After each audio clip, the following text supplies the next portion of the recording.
is at the end of the pipe. The bar in the middle of the styrofoam cups are like the space between the hands and the hot water.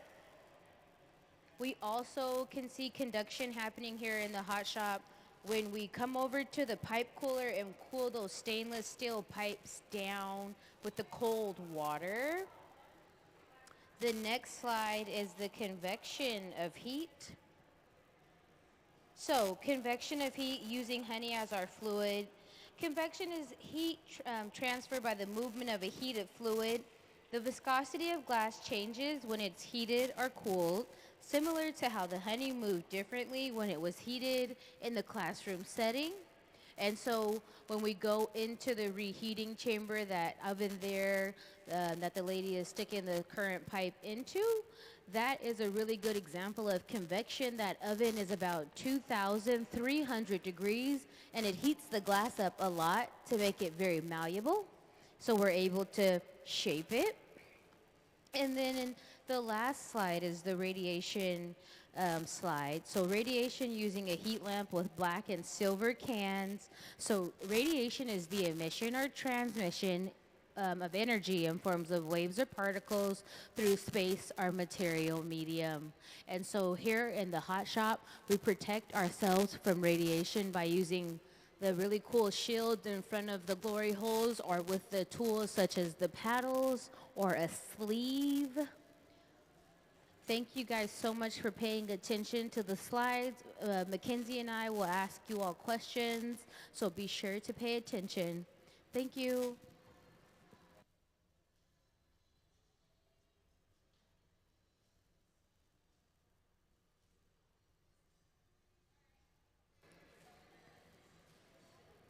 All right, so just to catch everyone up a little bit, once again, for those who just joined, we're going to be working on a bear right now in the hot shop. And what we're going to do is we will start with the head, which is inside of this mold right here on the floor.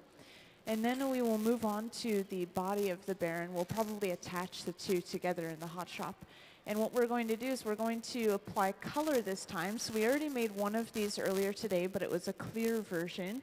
And now that we are satisfied with the process, we'll move on to using color. And that's starting with this large piece of color bar on the end of this pipe here. This is solid color through and through, some sort of pastel like we have on the front table right here, just to hold up an example. And yeah, we're going to melt this down and then drop it on top of this clear bubble here. And this is going to create a layer of color across the entire piece.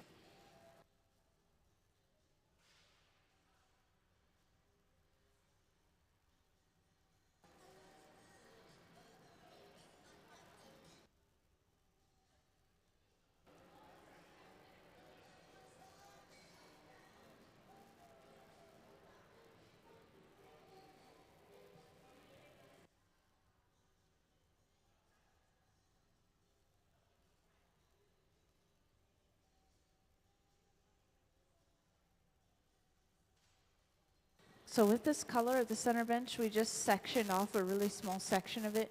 Since the head is going to be relatively small, we don't need a whole lot of color for it. We'll use the rest of the color for the body. So he's holding the pipe upright with that bubble towards the ceiling.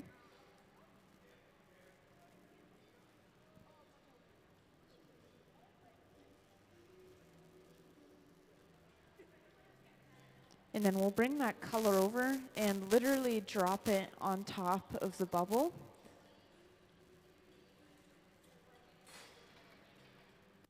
And then we'll go through the process of kind of pushing and rolling that color back until it completely covers up the clear.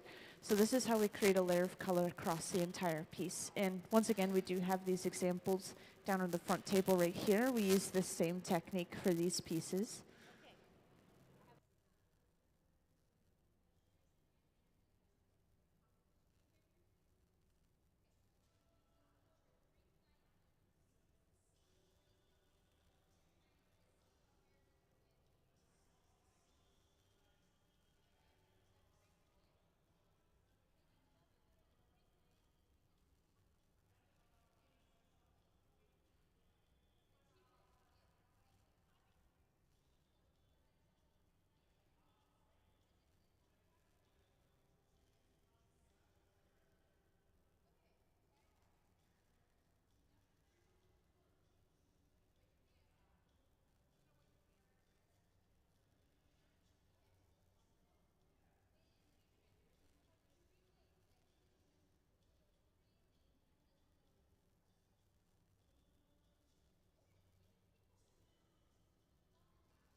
And if anyone has any questions throughout this process, feel free to raise your hand and let me know. And this applies to the entire audience.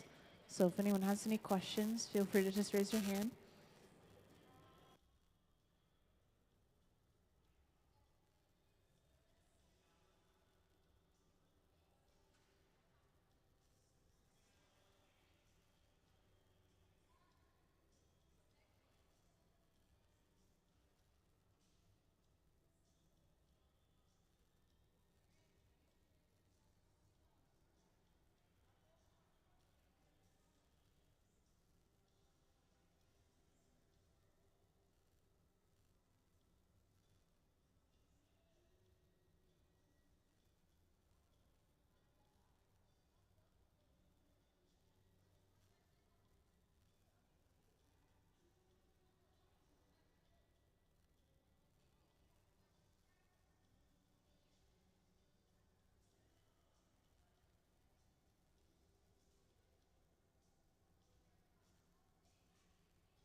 Okay, so I'll try to give everyone a chance. So this is for the kids that are in the hot shop right now.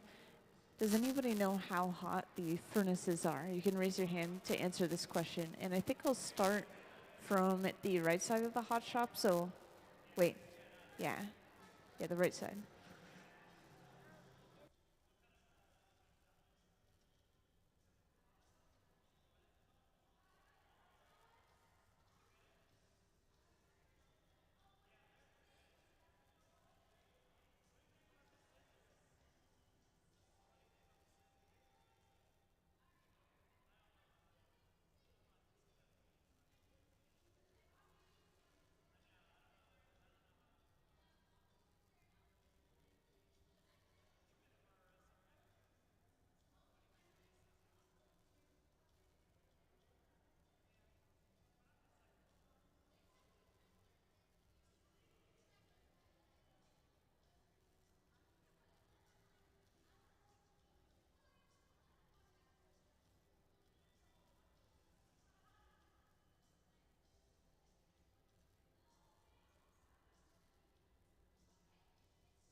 Yeah, so we've gathered another layer of clear over top of the color. And this wooden spoon-shaped tool is to smooth and even out that layer of clear. The color underneath is pretty solid still because we let it cool down before we got this next layer.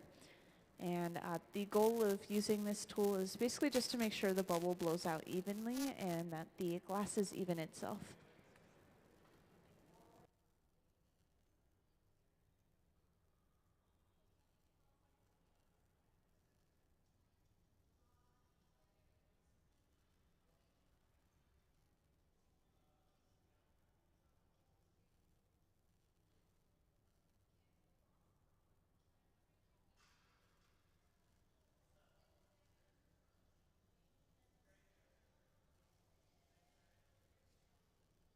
And if anyone's curious about the steam rising, can't quite see what's going on over there, this is the pipe cooler. So it's a trough of water that we set the pipe down into. It's so we can handle the pipe a lot closer to the glass again, which gives us more leverage. And we don't need a whole lot of glass for this mold to be filled up. Once again, this is going to be the head of the bear, so it's a little bit smaller.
So now we're going in with a pair of jacks, which are these two metal blades, and we're creating this divot or line kind of near where the glass is connected to the pipe. And this is where we break the piece off of the pipe later on. It's called a jack line.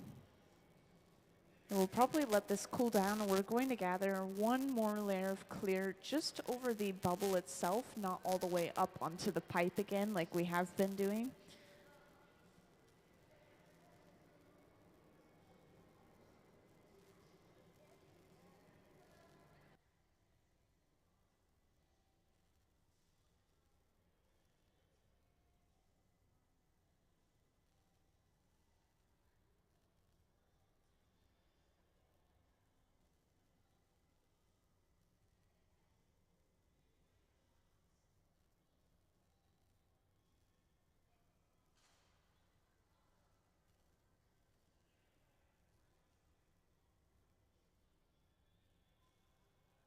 Oh, also just to point out the color for this glass, it's a little bit hard to tell when the glass is hot what the final color will be, but when it cools down you can see the final color a lot better.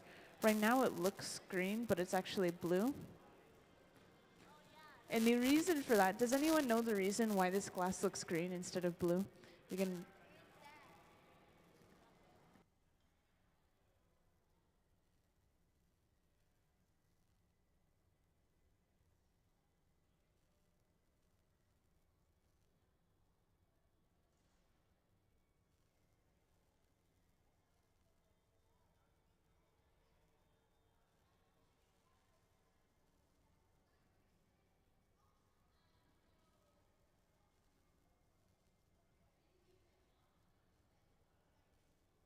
Does anybody have any ideas why this glass looks green right now instead of blue? I'm looking for specific.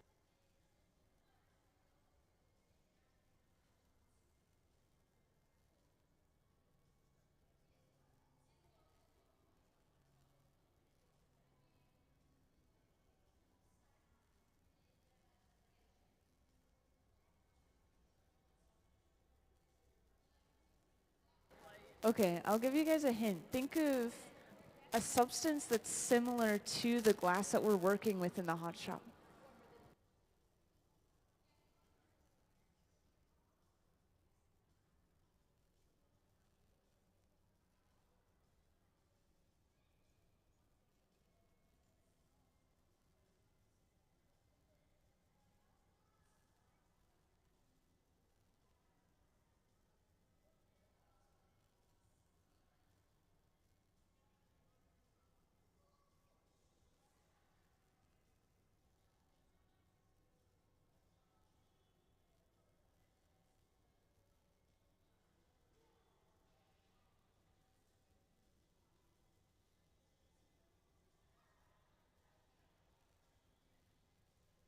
Yeah, so basically what I was looking for is this glass is so hot that it's creating its own light like lava. So yeah, substance you could compare it to is lava right now. It's so hot that it's radiating light and heat, which is why it looks green instead of blue.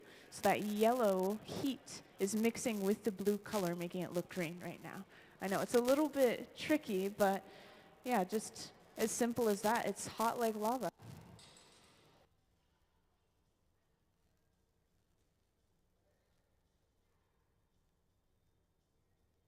So all of our projects start inside of the glass furnace like this right here. It's a tank of molten glass inside of here. And all we do is we gather a little bit of that glass on the end of our pipe. And that's it. That's the start to every project. And that glass comes from molten sand for the most part.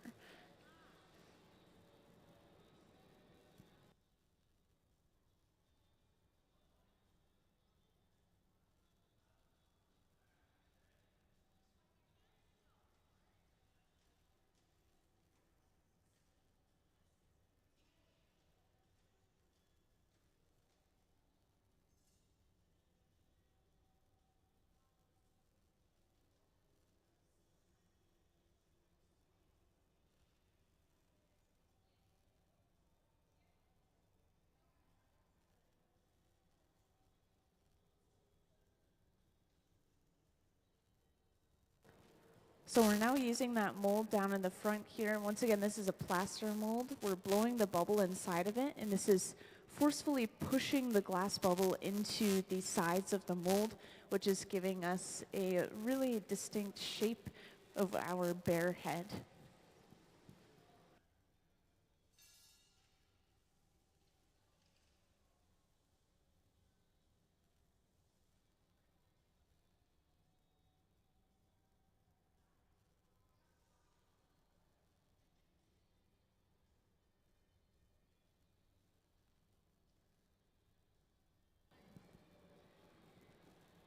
And this mold was held together by some clamps just to make sure that the blowing into the glass didn't push the mold open, basically. And then we took it out of the mold, and you can see all that detail we have. We're dusting any particles that are sticking off of the glass.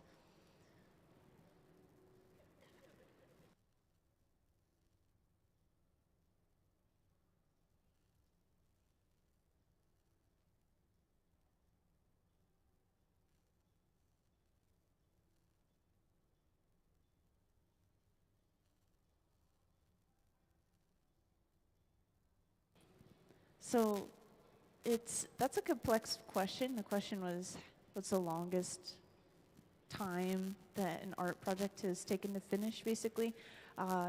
You can have multi-day, multi-week, multi-month, multi-year projects, basically just as much time as you can imagine you can have in a piece of glass, because you can start with making something like a body, for example, of a piece, and then you can actually carve into the glass through something called cold working, and that creates a different shape. And then you can actually heat it back up again and work with it again. You can work with it as many times as you need to, technically. You got to be really careful, though. And yeah, there's just so many different things you can do with the glass.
So we do use different mixtures for different types of glass, but I think that they're all silica based. They all have to start from silica sand. It's just the other ingredients that we throw in that are different. So for example, the stuff we use in the hot shop, that's a soda lime glass. So you use a little bit of soda ash, a little bit of limestone, and it creates a lower melting point for the glass. And then for a scientific glass, like beakers and pipes and things like that, you actually use a glass called borosilicate, which is physically harder, has a higher melting point, and yeah, they have their strengths and weaknesses individually, but yeah, that's why we don't mix glasses together.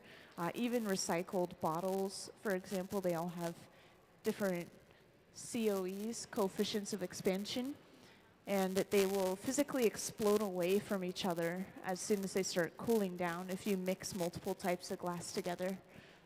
I know, it's really interesting and a little bit scary.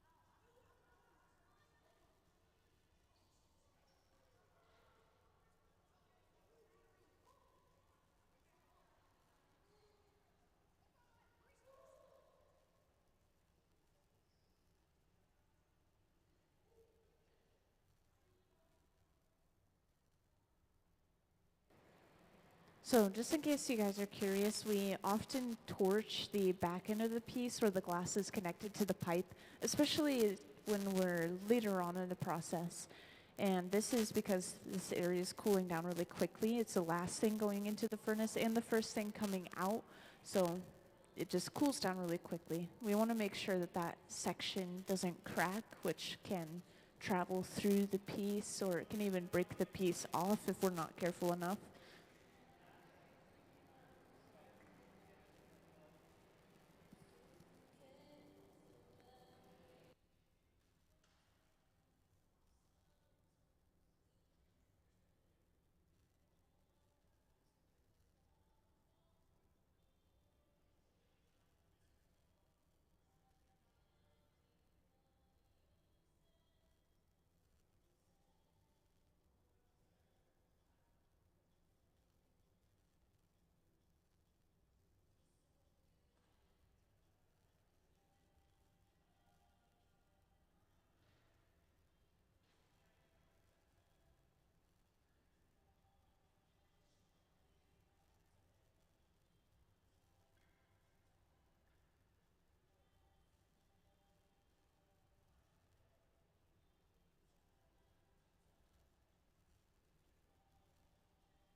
So they're really paying attention to detail here. They're carving in a few extra details, just making sure that the piece is exactly how they want it.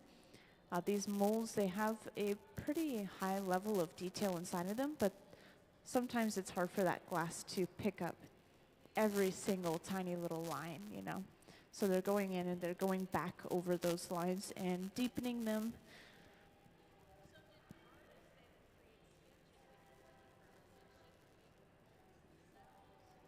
Yes, so it's a little complicated. This is the person who actually created the molds. She's the one handling them up in the front here.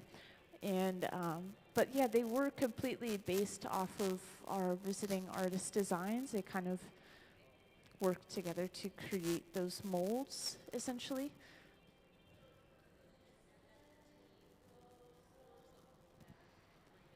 Yeah, exactly. And that's how a lot of glass art is, because you really can't blow glass by yourself anyways. It's really hard to anyways, especially if you're working larger scale.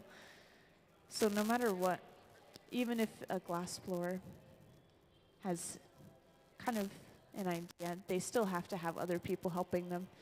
And Crystal, she doesn't work with glass much herself, but we actually have a lot of visiting artists that come through that are the same way. And it doesn't really matter, because as long as they have the idea and the design, then it can be made here by our hot shop team and by any assistance they bring in.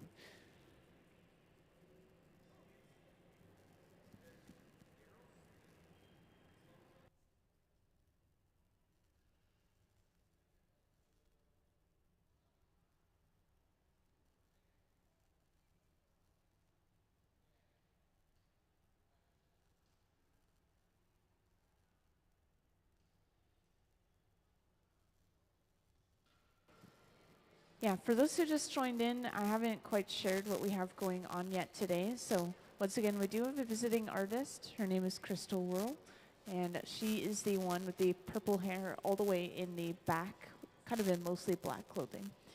And everyone else here is assisting her in making this artwork come to life, as I was just describing to some people in the audience. And to kind of show off what she has worked on in the past, I do have a slideshow that shows some previous works. It shows some process photos for these pieces, and it shows some example pieces that are similar to these as well. So could I have that slideshow, please?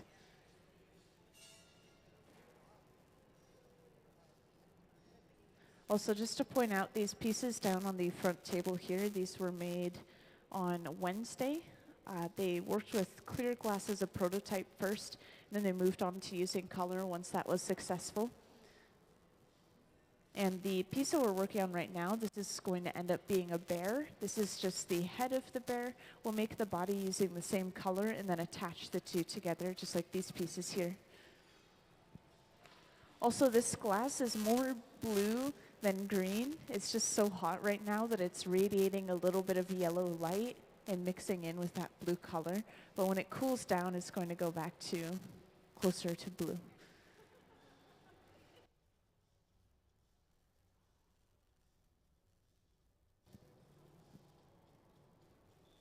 And could I have Crystal's slideshow, please?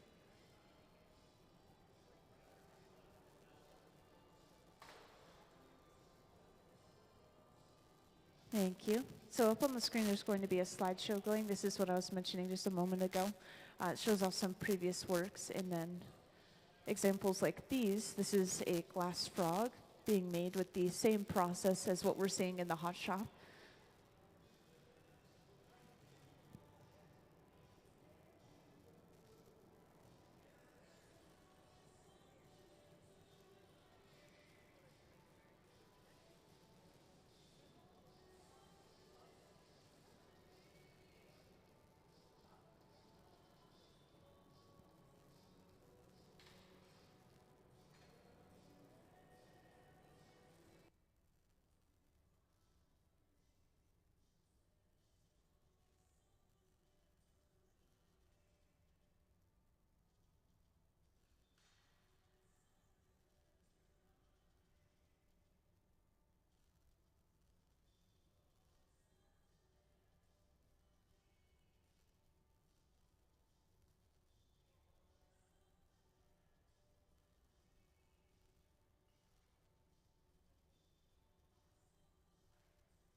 Oh yeah, and if anyone's curious, yes, they are carving with a butter knife right now.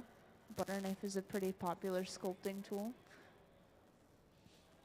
Also saw them using some spoons to carve ears for these bears.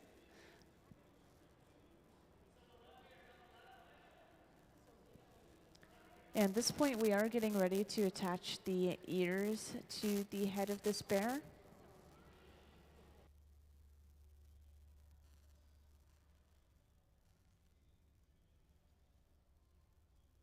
So just to show this silver box over here, this is called the garage. And anything we put inside of this box is kept at around 1,000 degrees Fahrenheit or heated up to that temperature. And I know that sounds really hot, but the glass is still solid at that point. And so we do have to heat it up further from there to continue to work with it. So right now, Gabe is inside of there heating up a singular ear for the bear that we're making.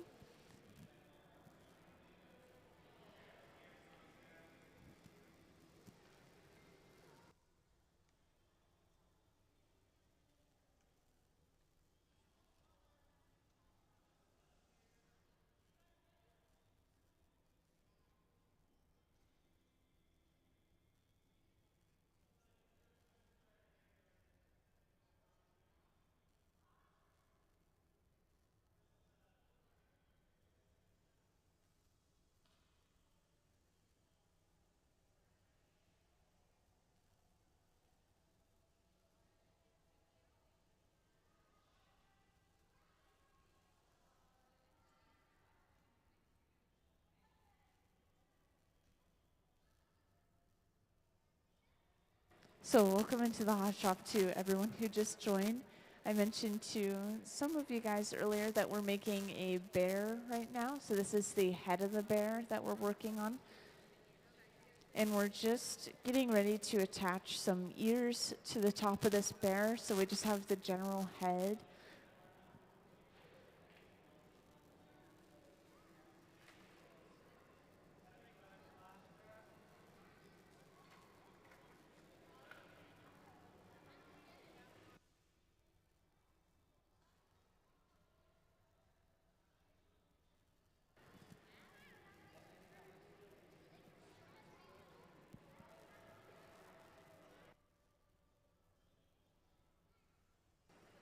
Now to attach this ear, we superheated the surface of the glass using that small handheld torch.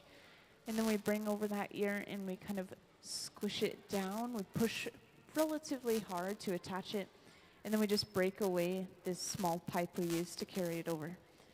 So just like that, we now have a single ear on the head of this bear. We'll do the same thing for the other side.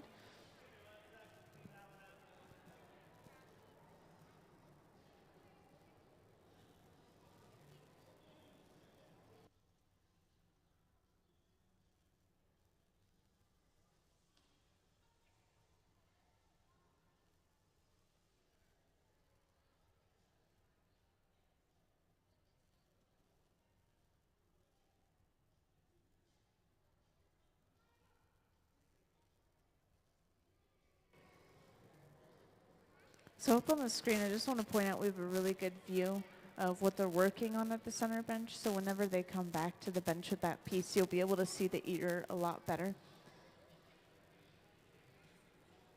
Also, just to talk about this small handheld torch for a moment. This small torch is the hottest item in the hot shop. It can get up to 5,000 degrees Fahrenheit. And the glass, when it's molten to the texture of honey, which is very similar to lava, is at 2,100 degrees Fahrenheit. So that's over double the heat of the molten glass itself, which is just really impressive and why this flame is such a bright blue.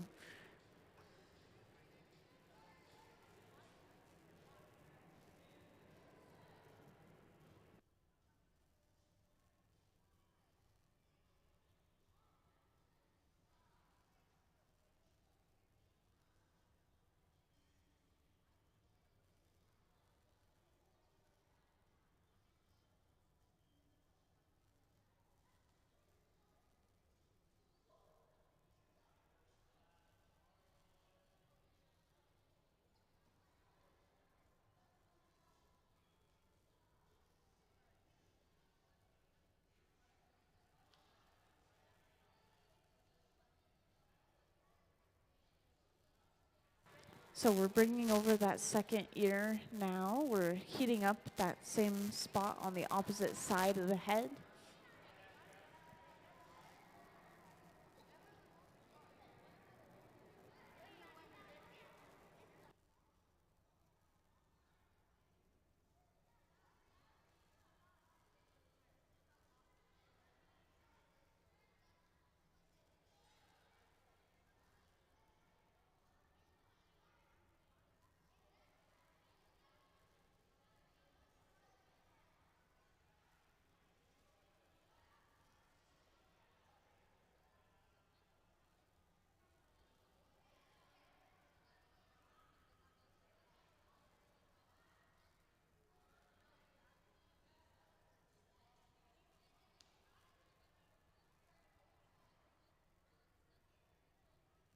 So we've just attached that second ear now. So this head is pretty much complete. Also, just to point out, for anyone that can see this pretty well, we do have some pieces on the front table right here that were made on Wednesday. And these are an eagle and a raven. So the eagle is the one without the ears, and it has kind of a curved beak to it.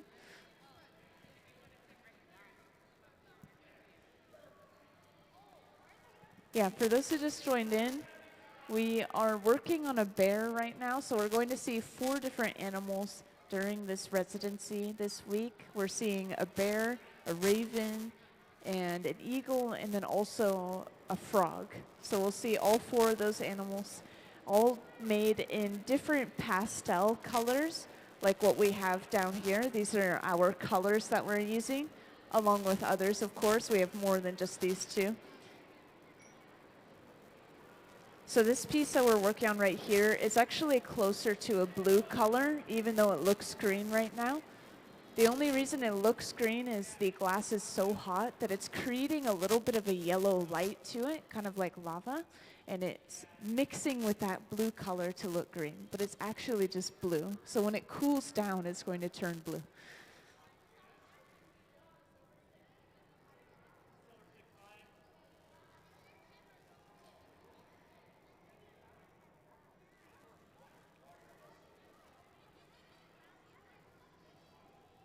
So pretty soon here, we're actually going to break the head of this bear off of the pipe because we have to make the body for the bear as well, and that's going to be attached where the pipe is right now.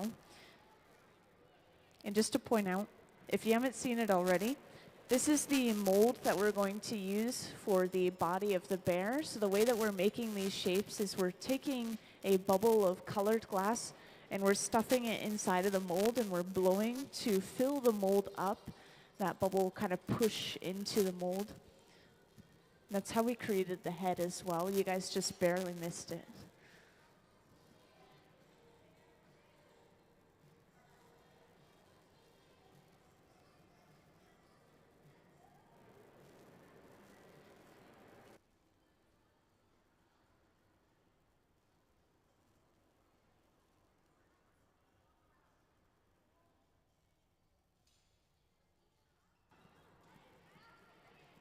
Also, just to talk about the design just a little bit more, the pieces of glass that we're making, they all have these really rounded edges and they have kind of this bubbly look to them, and they are all using these really nice bright pastel colors. And this is meant to make them look kind of like candy, like giant gummy bears, which is super cute. And these are all pieces that are going to be displayed in a public installation at the SeaTac airport, or the Seattle-Tacoma airport to be super specific. And this will be opening in 2026. So they have some time before this is going to be displayed, but it's good that they're starting on it now because it's a huge project. It's basically going to be an entire wall mural that's painted, and then they're going to be placing these blown glass figures all along the wall as well.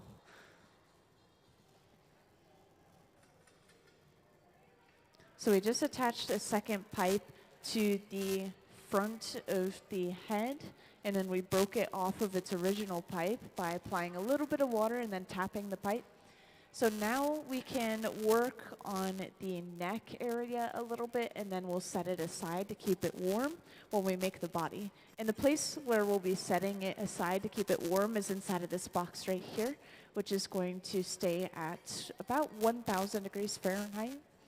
I know, it sounds super hot, right? 1,000 degrees Fahrenheit, but that's actually completely solid glass in there. It's not anywhere, well, I shouldn't say anywhere near melting. If it were above that temperature, then it would start to melt.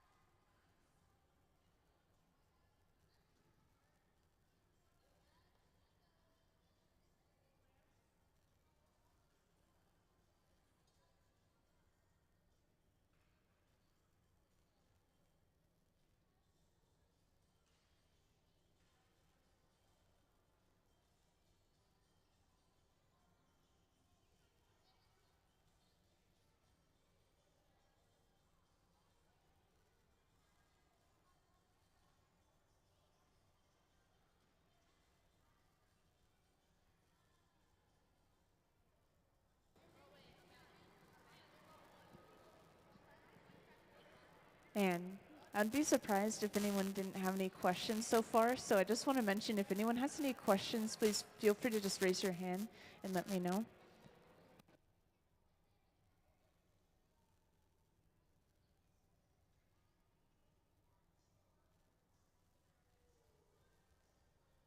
Yeah, so we're inside of this big metal cone, which is the hot shop, and I'm sure you guys have seen it from the outside as well. It's really impressive. And the cone, it was originally built to be a hot shop. It was never anything else. I get questions about that every now and then. But yeah, we're inside of that giant cone that you guys saw from the outside.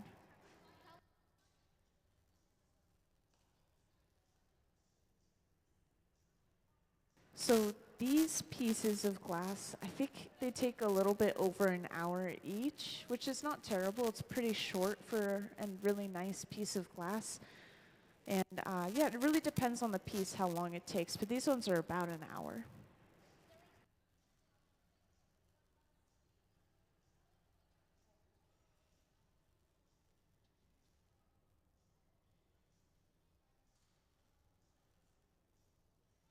Yeah, so the small torch that we're using, the small bright blue one, that one is 5,000 degrees Fahrenheit. Yeah.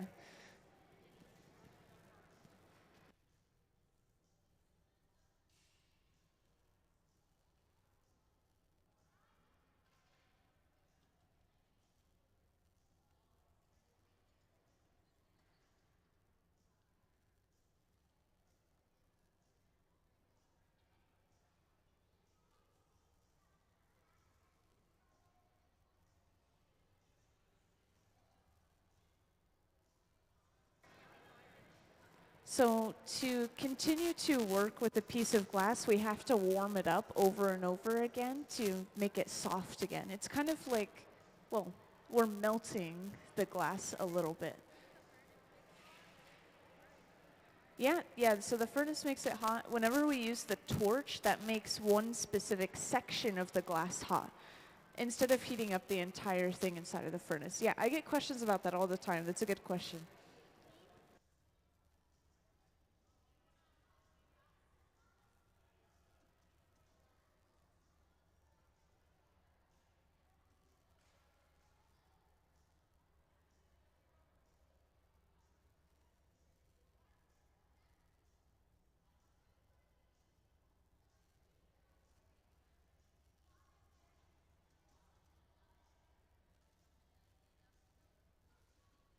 So the people who have questions in the back, it's going to be a little hard for me to hear you, so you either have to speak really loudly, come down, or have someone repeat your question.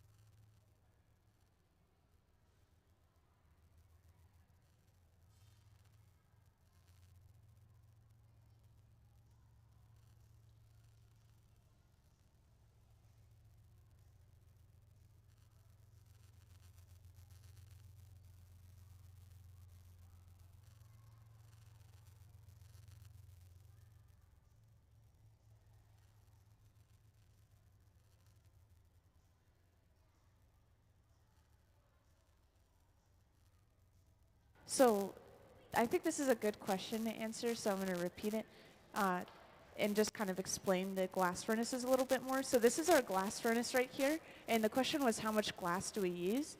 Well, these hold 1,000 pounds of clear molten glass, and it's not like we scrape the tank clean each time we use it, but we do use up a lot of that glass pretty quickly, and especially depending on what project we're making. So sometimes we'll have to refill them after just a couple of weeks or so.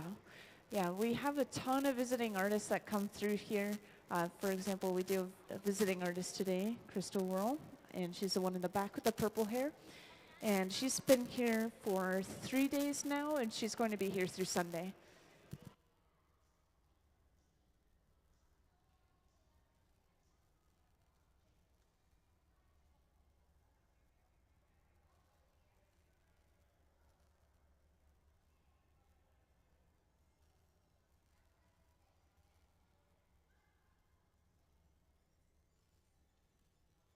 Yeah, so this cone has been here, and this museum has been open since 2002.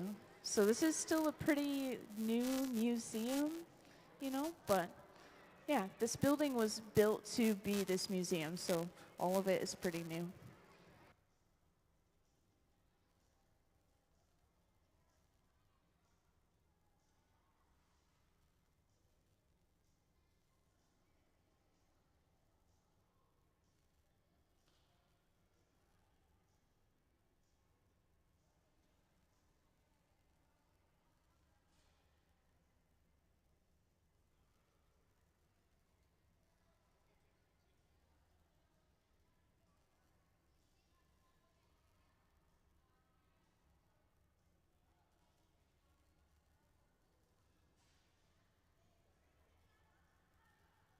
And just to catch up anyone who's new in here, right now we're working on making a bear out of blown glass, of course. And this is just the head of the bear that we've been working on. Eventually, we will create another colored glass bubble, blow it inside of this larger mold right here on the floor, and this is going to create the body of the bear, and then we'll bring the two together to create one full figure. And this is one of 4 animals that we make in the hot shop for this residency. We have the bear, the raven, the eagle, and then also the frog. We're going to be creating 4 varieties of animals using these, what are they? Plaster molds coated with graphite. And these are all the colors that we've been using. Right now we're using kind of a bluish greenish color. It's a little bit closer to blue than anything else. Yeah, they're just a variety of pastel colors meant to be kind of gummy bear-esque. So they're kind of round, bubbly shapes, and they have these bright colors that are supposed to make people happy.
Yes, so I just asked for these pieces to be put on the front pedestal just so that people could see them a little bit better.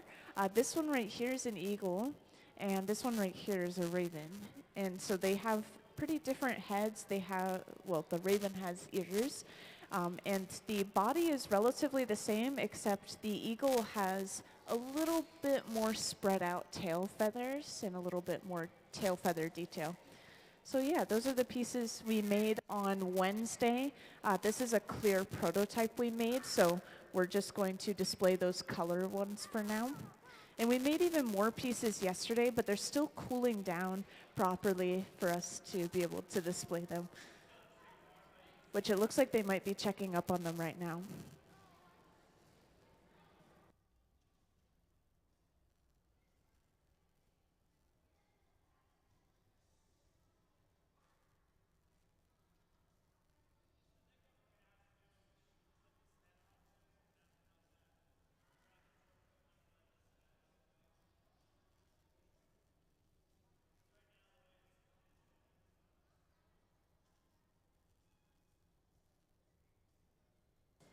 Also, yes, we just put the head inside of this large silver box here, which I pointed out earlier, but this is the garage, and it keeps anything inside of it warm at 1,000 degrees Fahrenheit.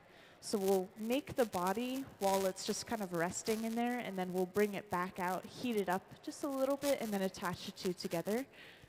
And that's exactly the process we did for these pieces over here too.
All right, welcome into the hot shop to everyone who just joined.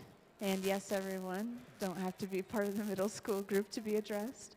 But today we have a visiting artist in here. Her name is Crystal Worl. She's the one in the far back, all in black with the purple hair. And then everyone else here is assisting her in creating her pieces. Just to point out, we do have some final pieces right here on the front pedestal. We have an eagle, which is this more purple colored piece, and then we have a raven, which is this greener colored piece right here. And eventually, one final touch that we're going to be making is they're going to 3D print some feet to go along with these pieces. And these are all going to be displayed at the SeaTac airport in 2026. It's going to open up as a public installation. So we have a lot of time before that happens, but we're starting early. These are the very first of their kind. We did a lot of prototyping on the first day. And yeah, I'll pass the mic off to someone who's going to address the middle school group who just came in, so don't be confused when you hear a different voice on the microphone. And feel free to ask me any questions if you have any during that time, but I'll get the mic back and continue to talk about the visiting artists and the work.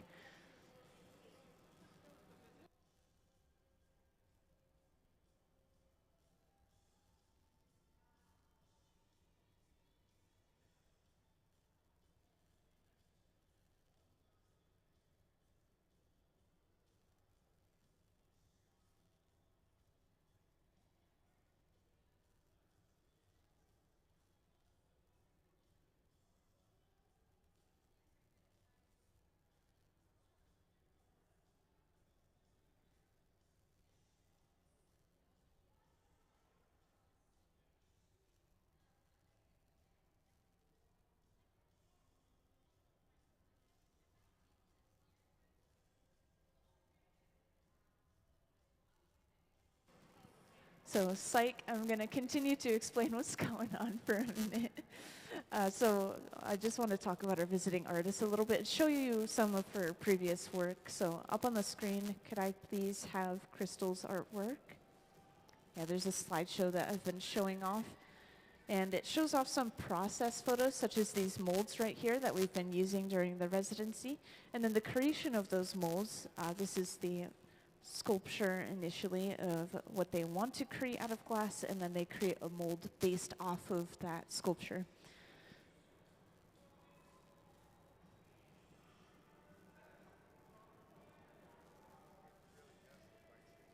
And a lot of these pieces, or just images in general that you're seeing, they're all drawing inspiration from our visiting artist cultural background, which she is Tlingit, and she's been in Alaska her entire life. She's based in Juneau, Alaska right now specifically. So a lot of these images that you're seeing are going to be based off of that Indigenous art. One of the pieces that she actually had a chance to explain to us was really cool. It was an entire airplane that she did a mural on, and she and her family got to take kind of the first flight on it after it had been painted. And it's just a really cool story, and the images of it are insane. And I just want to mention, for those who just joined in, once again, that this project that we're working on right now, these are kind of some final pieces right here, and these are eventually going to be displayed in the SeaTac airport, so you will get to see these pieces eventually up close and in person.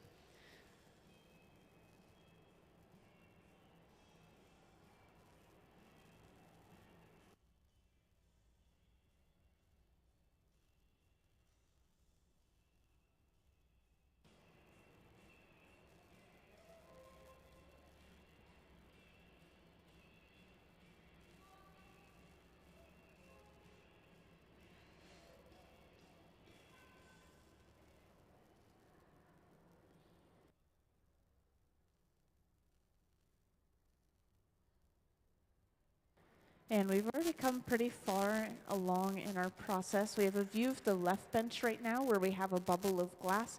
This actually already has color on it. It's a mostly blue, maybe a little bit green glass. And this is going to be blown up and then blown into this mold in the front right here, which is going to create the body of a bear, which is the animal we're creating right now. We already created the head of this bear. It's sitting inside of this silver box. I think some of you guys saw us put it away in there. And it's just staying warm at 1,000 degrees Fahrenheit. Nice and cozy temperature for your glass. We'll pull it back out and then attach it to the body later on. And of course, just once again, if anyone has any questions, feel free to raise your hand and let me know. And I think I'm going to pass the mic off to someone else for a little bit to address. No? No? Okay, never mind. Never mind.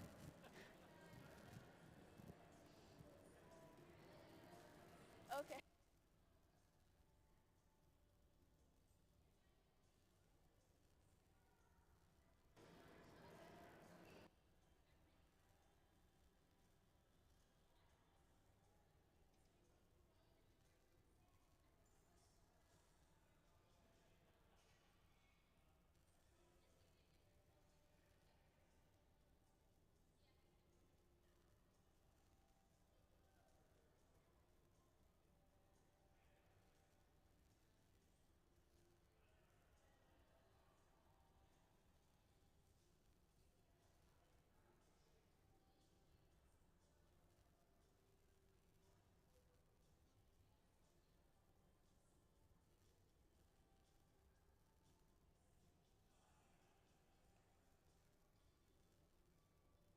Alrighty, welcome again to the Hot Shop, my Science of Art students.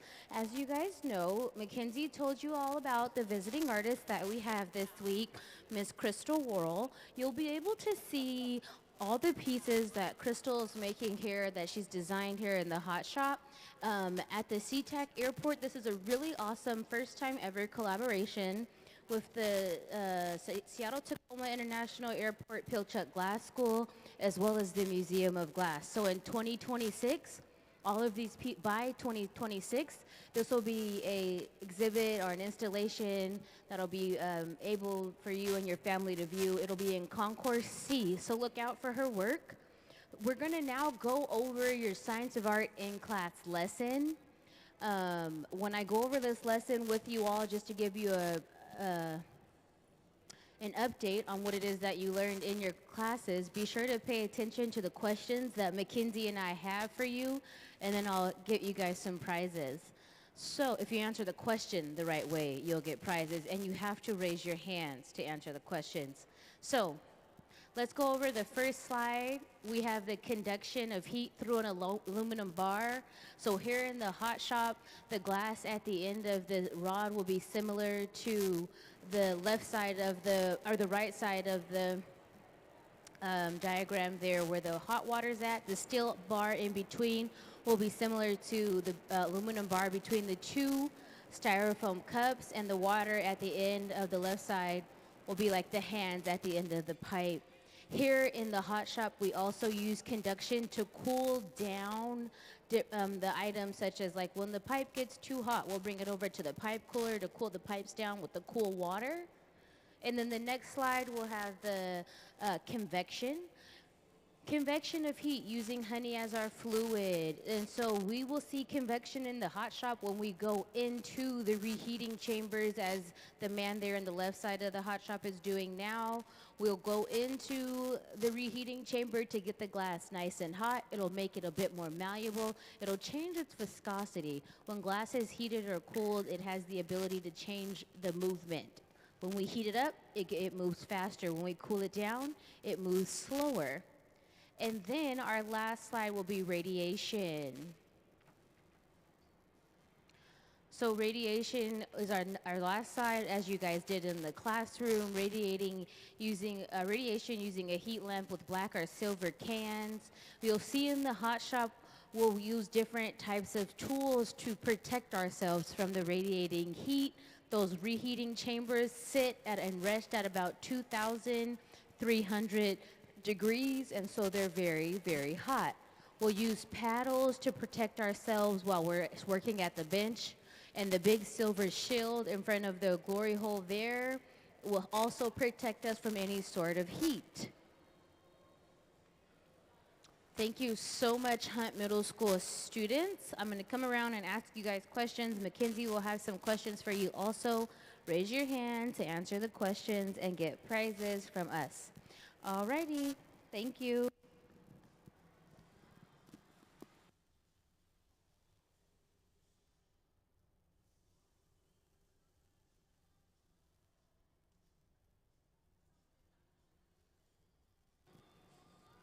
So at this point, we've blown the bubble out just a little bit. You can see that layer of color within the clear glass.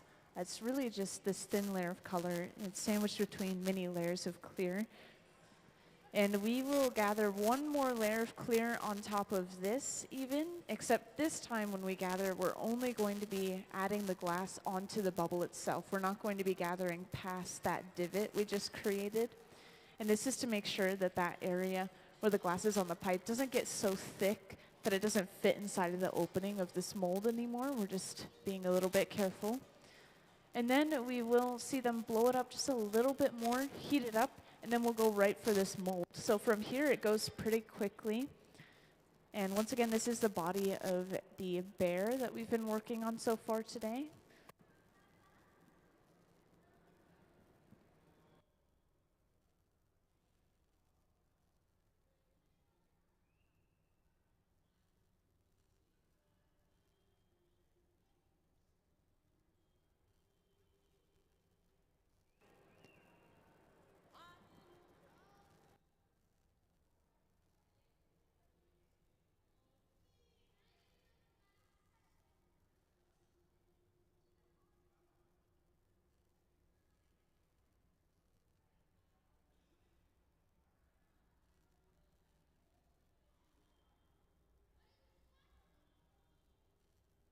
So glass is made out of silica sand, but the glass that we use in this hot shop, it's specifically made out of soda lime glass. So inside of this tank, we have a large pool of clear molten glass, kind of like lava, sitting at 2100 degrees Fahrenheit. Has a little bit of soda ash, a little bit of limestone, but it's mostly silica sand.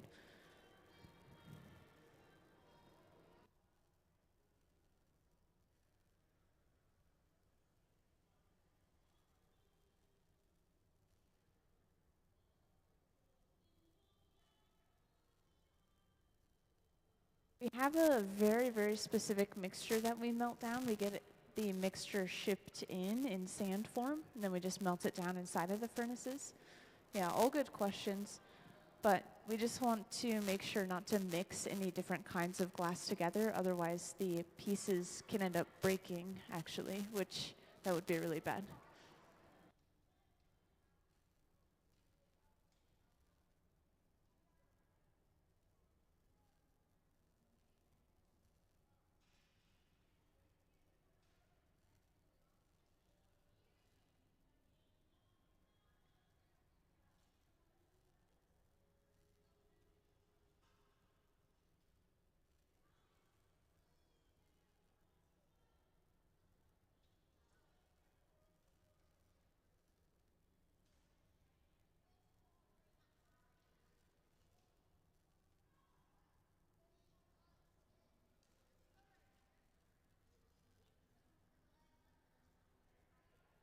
So we gathered another layer of clear glass already on this bubble.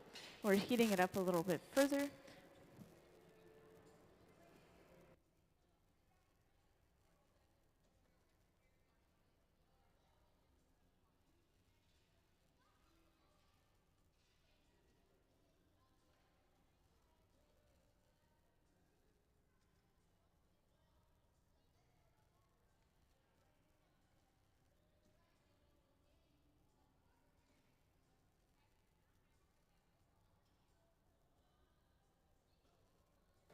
So we use the block, which is that wooden spoon-shaped tool, to kind of smooth and even out this layer of glass. And then we blew it out a little bit further. It's pretty easy to miss, but whenever somebody has their mouth on the end of the pipe, this is them blowing air into the piece and expanding it like a balloon. And then Gabe goes in with the newspapers, which is this pad. It's just folded up newspaper soaked in water. and he's changing the shape into a little bit of a longer, narrower shape, just to make sure that it fits inside of the mold properly when we go to blow inside of it.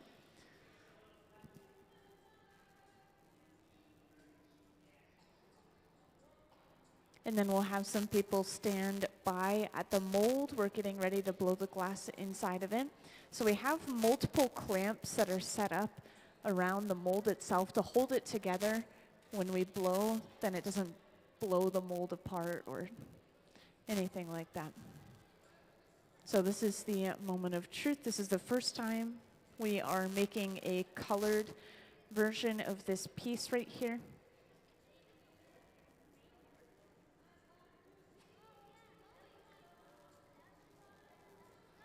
So when Gabe is blowing into the end of the pipe right now, this is forcefully pushing the glass into every little crevice and detail inside of the mold, which is going to give us hopefully all the lines.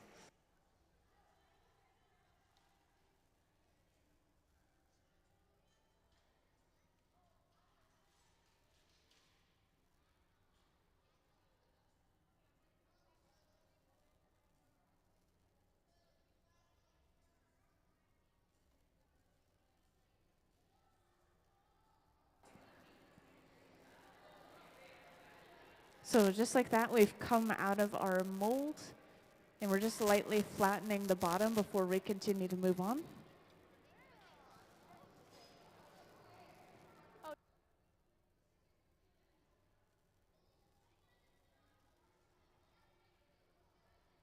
Yep, so that was a successful move. We got exactly the shape that we were looking for. And we did test this with clear glass before we used it with color this time. So now we just have to make sure all of the particles that came off from the mold are not sticking to the glass before we move on. One more detail that we do for this bear is we add a little tail to the end as well. So we'll probably see them do that next as another detail.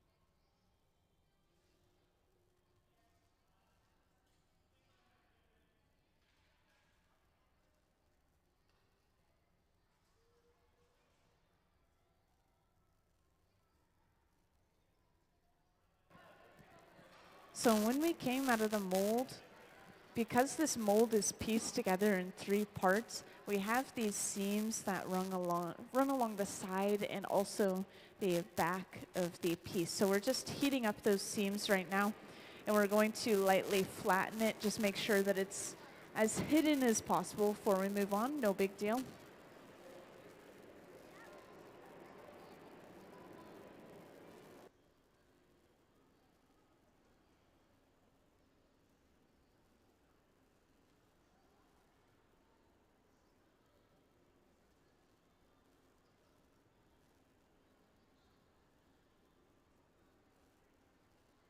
So the orange glow that you're seeing when we're using this small torch here is more so from the heat hitting the glass, interestingly enough.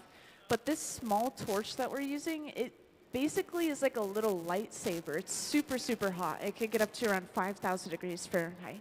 Meanwhile, this fluffy torch here, it is also blue, but you can see it's not as focused, it's not as bright. It gets up to around 21 to 2,300 degrees Fahrenheit. We also use it to focus heat to one area, just a broader area. We were using that torch to preheat this piece of kiln shelf that we're laying the body of the bear on. And we're both flattening the bottom and also making sure that the top is completely smoothed and rounded out. So 2 moves in one. And we don't super often see them use this setup, so it's kind of fun that we get to see them work closer to the audience right here.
Also, it's not super often that we see anyone wear gloves in the hot shop, but sometimes when we're working super, super close to the glass and there's nothing we can do about how close we are to the glass, then we will wear gloves because we can feel all that heat radiating off of the glass itself.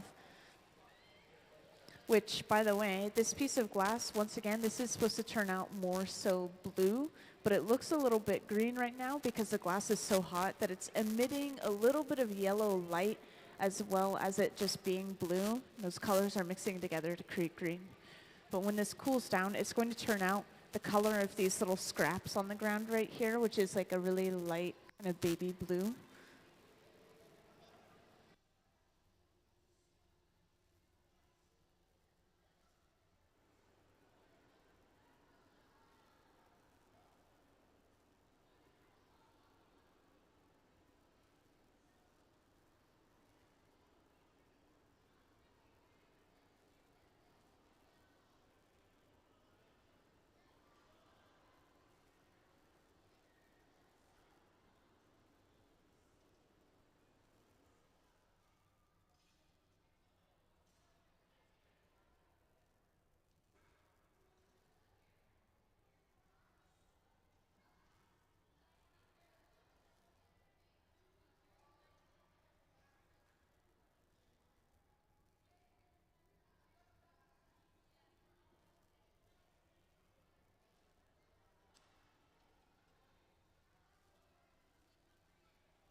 And could I have Crystal's slide show up on the screen, please?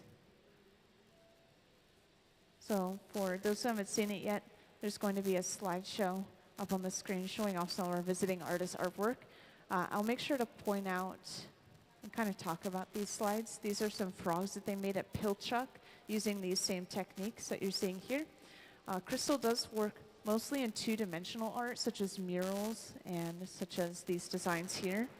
And this is one large mural right here. Isn't that insane? She told us all about it on her first day here on Wednesday. And these are the molds themselves that they used to make the frogs. There's also some process photos throughout the slideshow, kind of showing off how they created the molds in the first place.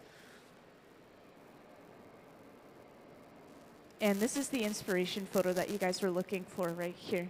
So there's going to be a variety of different brightly colored animals. We have 4 different animals we're making: the bear, the frog, the raven, and then, the eagle. And the feet are going to be 3D printed, actually, just to save a little bit of time in the hot shop.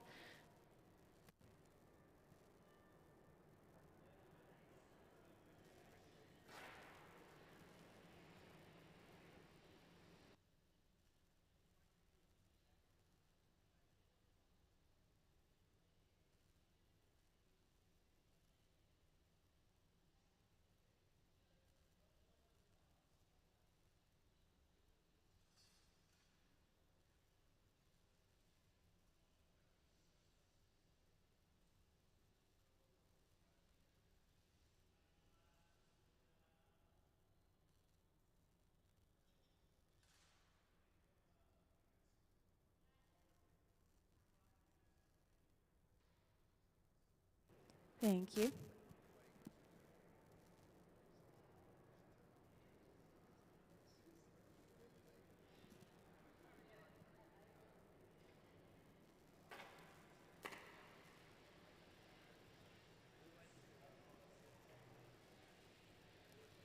So back at the center bench, we're still fixing up the back end of this piece just a little bit.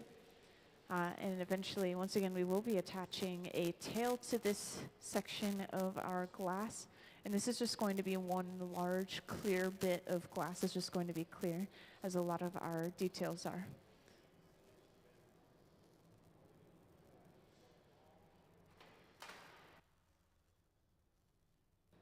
And it looks like we're working on the molds up in the front a little bit.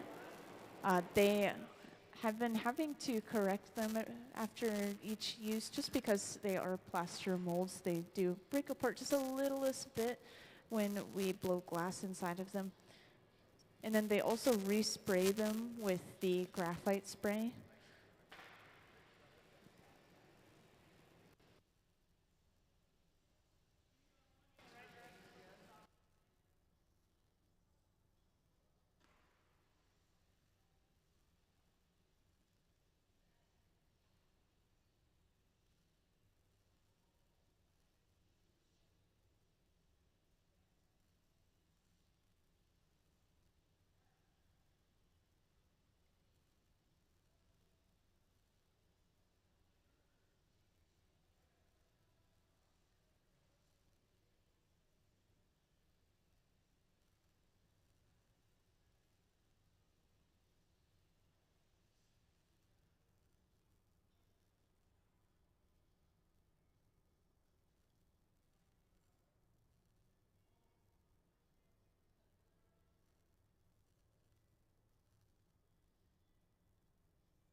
So just to point out what we're doing right here, we are using this large steel ball to push into the bottom of our piece. This is where it's going to be kind of mounted onto the wall, but I want to point out this is being done to add the feet.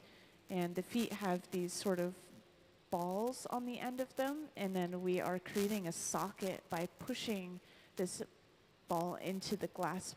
So we have basically a ball and socket joint in these pieces, which is really cool. They're very functional.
So we've already added the tail for this bear, and we've transferred the piece to, well, we're about to transfer the piece to another pipe.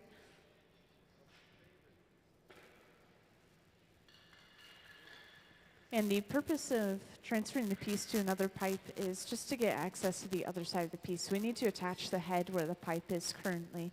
So we'll basically just flip the orientation. And that means that we're getting relatively close to finishing this piece off, which is pretty exciting. You guys might get to see the final product.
So we're drilling a hole into the end of this piece, and this is where we're going to attach this second pipe that Sarah's working with over on the left bench. The reason that we're doing this is because the head is blown and the body is blown and we're connecting them together. If we just connected them together and that was that, we would be creating a vacuum inside of this piece, which means that the air has no way of going in or out. And this can actually cause the piece to implode on itself on a later date just from the way that it cools down unevenly from the inside and outside. So we're just going to prevent that by drilling that hole into the bottom of the piece, and then we'll be attaching a hollow pipe over that hole, which allows us to continue to blow air into the piece after connecting the head.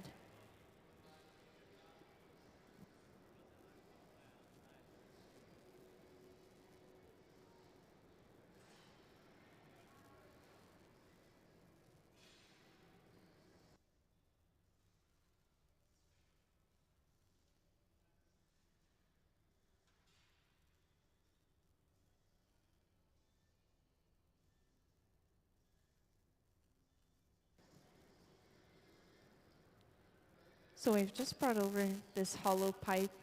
Looks like they might be doing just a little bit of a size check before we commit. And for those who are just joining in, we are making the body of a bear at the moment. We have the head for this bear already made. It's the same color and everything. It's set aside, staying warm. We'll pull it back out and connect it to the body in a moment. So we're getting pretty close to finishing this piece. Also, I do have closed captioning on the screen. Sometimes these torches get pretty loud, so I just want to point that out before I continue.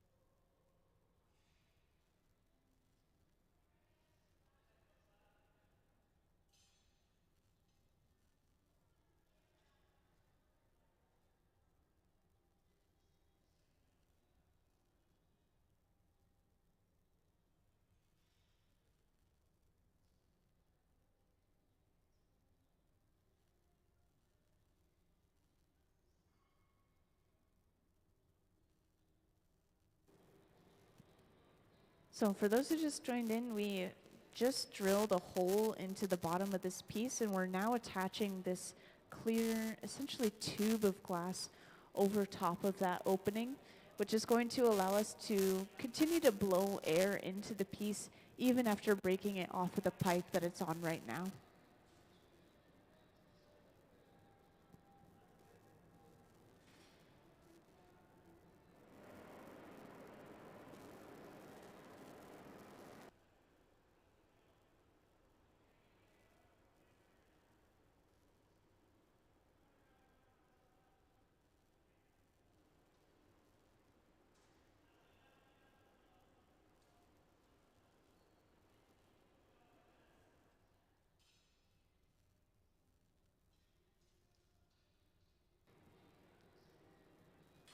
So we just apply a little bit of water to that connection and then tap the pipe, and the piece pops right off of the end of the pipe.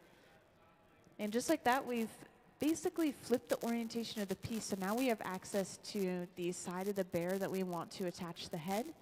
And yeah, for those who just joined, we're making a bear in the hot shop right now, which is going to be made up of the body and the head of the bear. We've already made the head. It's just sitting and waiting for us to use it, staying warm inside of this large silver box over here called the garage. So whenever you see us go over there and start working in that box, that's us probably getting ready to pull out the head.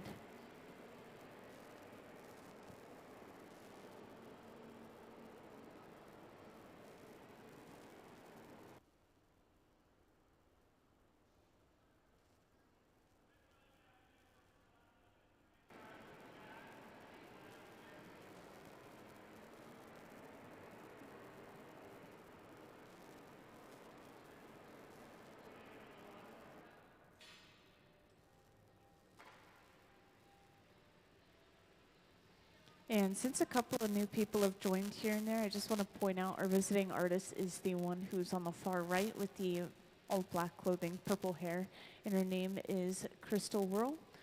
And everyone else in here is basically assisting her in creating the artwork that she has designed. And this is a huge project that we're working on. This is only the beginning of it, but this is a large-scale installation that will be displayed in the SeaTac airport eventually. It's going to open up in about 2026, I heard. So we won't see it displayed for a little while, but when it is displayed, you all can have a chance to check it out. And it's going to be comprised of many of these blown glass animals. We have 4 different animals we've been making and will continue to make. We started with these pieces on Wednesday, which is an eagle and a raven right here. The eagle is the one with the more curved beak. And then we, of course, are making a bear, which I just mentioned. And then finally, we also will be making some frogs. And all of these various pieces will be made out of these nice bright pastel colors that we have down on the front table right here. So this is what you can expect to see as a final product. And these are all going to be installed on a wall, basically like a 3-dimensional mural, you could say. There's going to be multiples of each of these animals.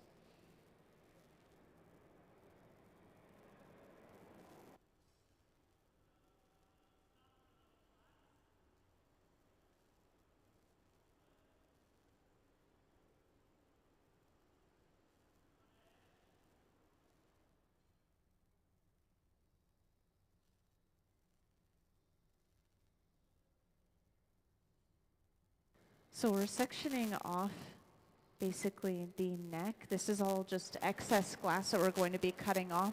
And we want the head to be basically smashed right up against the shoulders of the piece, just like our birds that we have on the front pedestal.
So we just knocked that excess piece of glass off, and this leaves us with basically just these perfectly round shoulders to the piece. And we want this opening to remain here, so we're probably going to widen this just a little bit more, make sure that that opening doesn't disappear. And we are, by the way, heating up that head right now inside of the garage, which is this large silver box right here. So we will probably see that head pretty soon. It has little ears on it, kind of like the raven does right here, just as another added detail, which I think is super cool.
So we've pulled that head out over on the left bench, and we're just going to make sure that everything is warm and happy, and then we'll be able to eventually bring it over and attach it to our piece. And when we do attach these two pieces together, there is still going to be a little bit more detail work that we have to do, because we have a pipe connected to the head of the bear. That means that there's going to be a clear connection on the face. So we have to get a little bit of that glass off and fix it up and make sure it's smooth again. And then the only connection that will be remaining is basically on the back end of each of our pieces. And this is something that we have to grind and polish off.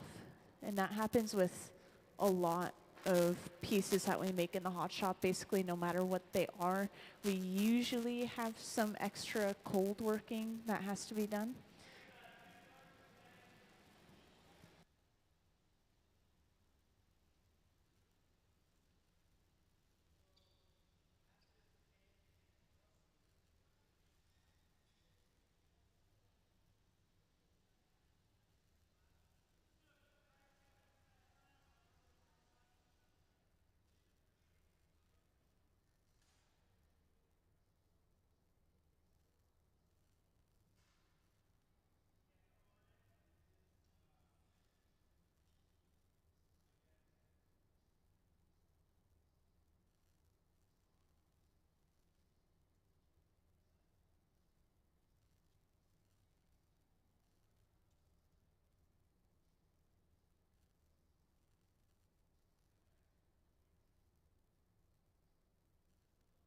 So that was just a little size check. They have to heat up both the end of the head where that's going to connect to the body, and then the top of the body where it's going to connect to the head, to make sure that those two pieces stick together like glue. So we're going in with this super hot handheld torch. This thing can get up to around 5,000 degrees Fahrenheit, this little short flame. And we're superheating just the opening.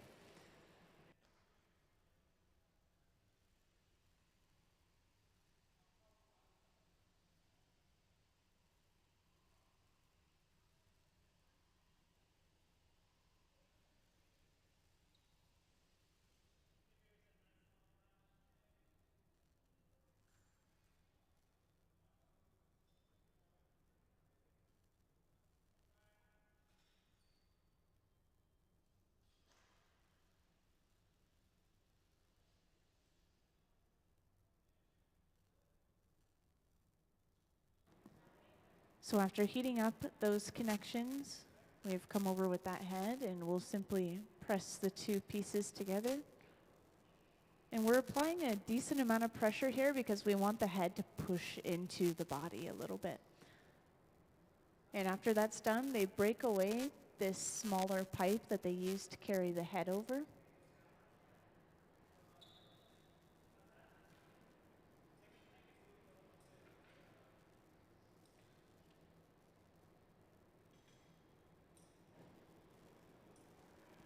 And just like that, we have our two pieces connected.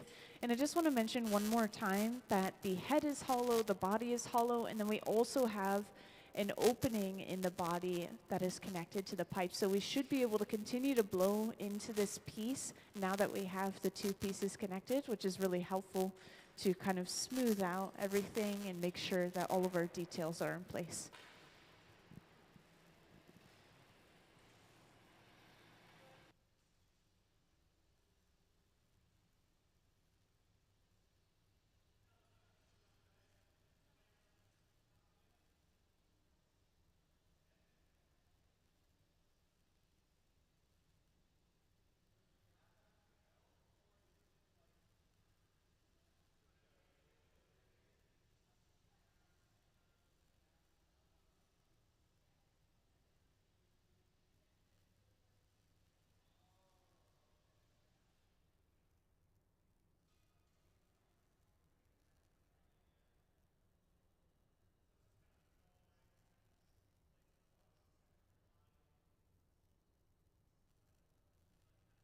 Yeah, I like to describe what physically working with the glass is like.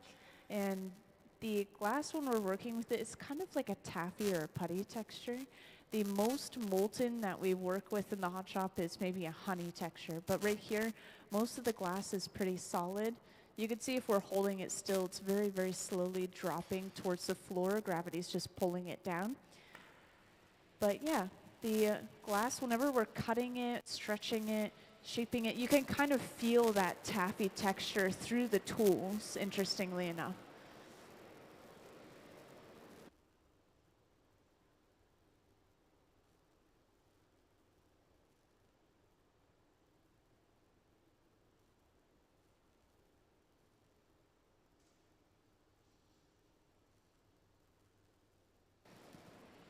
And I mentioned this earlier, but that second pipe that we broke off that we used to carry the head over, it left a little bit of clear glass on the face, so we're cutting that off right now and fixing it up.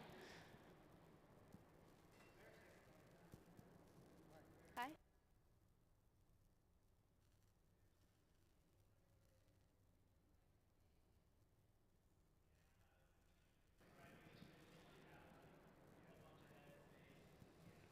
Yeah, for those who just joined in, we're working on a bear at the moment. We just attached the head to the body, and we're fixing up any small details we need to fix up before we get ready to break it off and put it away.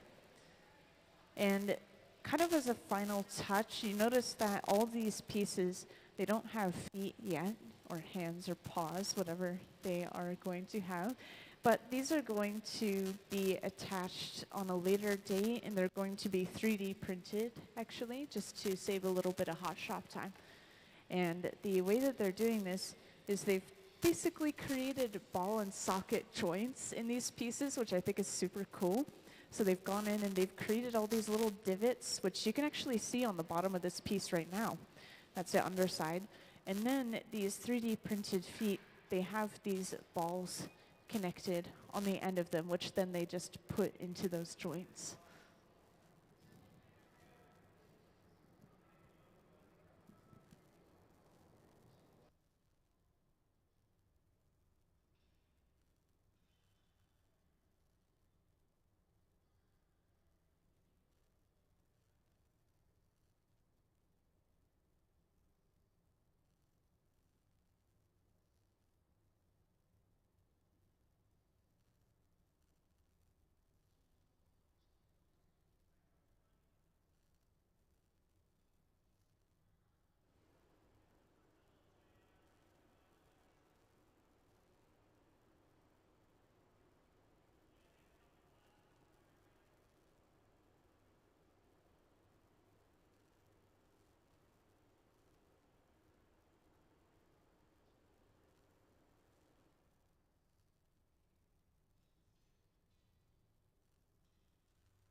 So at this point, we're getting ready to break this piece off and put it away, which I'm sure you guys can tell.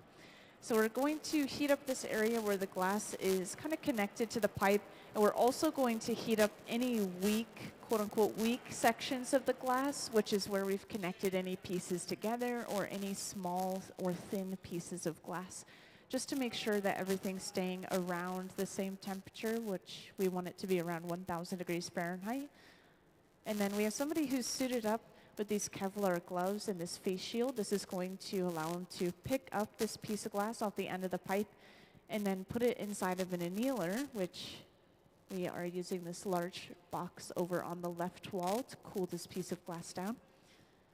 We're applying a little bit of water to the pipe and then tap the pipe. And it looks like that was a clean break, so let's give them a round of applause for finishing that piece. Yeah, that was our first colored bear today. We made one prototype bear, which was clear glass. But yeah, that's done, and it's sitting inside of the annealer, which is at 925 degrees Fahrenheit. With the press of a button at the end of the day today, we'll slowly cool everything down.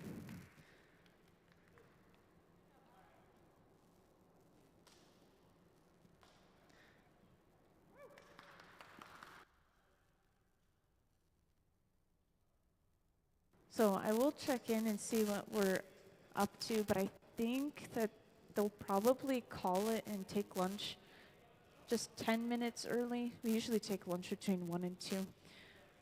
If anyone has any final questions, please feel free to ask away. We will continue to make these blown pieces throughout the rest of the day until 5 p.m. when we come back.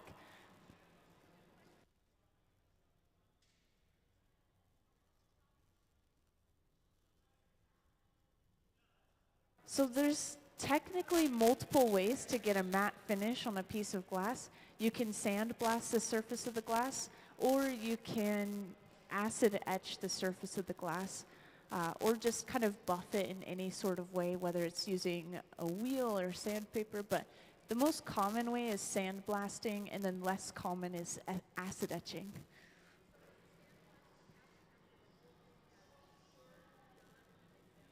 Exactly, yeah. Yeah, that's part of the cold working process. So we're hot working the glass in the hot shop, and then we have a cold shop that's kind of like a woodworking shop, but we have diamond grit and a lot of water. And then that's where we grind, polish, cut the glass, do whatever we need to do. And that's what we'll be doing with these pieces, with these little excess bits of clear on the end.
Hey everyone, welcome to the Hot Shop. I'm just going to give our other visitors a chance to get into the Hot Shop, and then we'll go over what's happening when they start the process. But this week we have visiting artist Crystal Worl with us here, and she's exploring different types of molds and creating items. This is actually a collaboration between SeaTac, SeaTac International Airport, Pilchuck Glass School, as well as Museum of Glass. And the work will be displayed in the sea concourse of the airport by 2026. And so look out for her name and her work at a later date. But as for today, we are making everything here in the Hot Shop. There are some displays, some final displays on the podium here. We have ravens and eagles. Earlier this morning, we were working on bears. They kind of function as bears and frogs. The bodies and heads are interchangeable, and the feet for the bears and the frogs. And so that's really cool. It's really beautiful. You guys are in for a treat here today. So let's just give some more visitors a chance to get into the Hot Shop. My name's Emily, and if you all have any questions, feel free to shout my name out, and I'll be happy to answer your questions.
Are these like add-ons for something? Okay, ears. The bear's ears. I thought you were.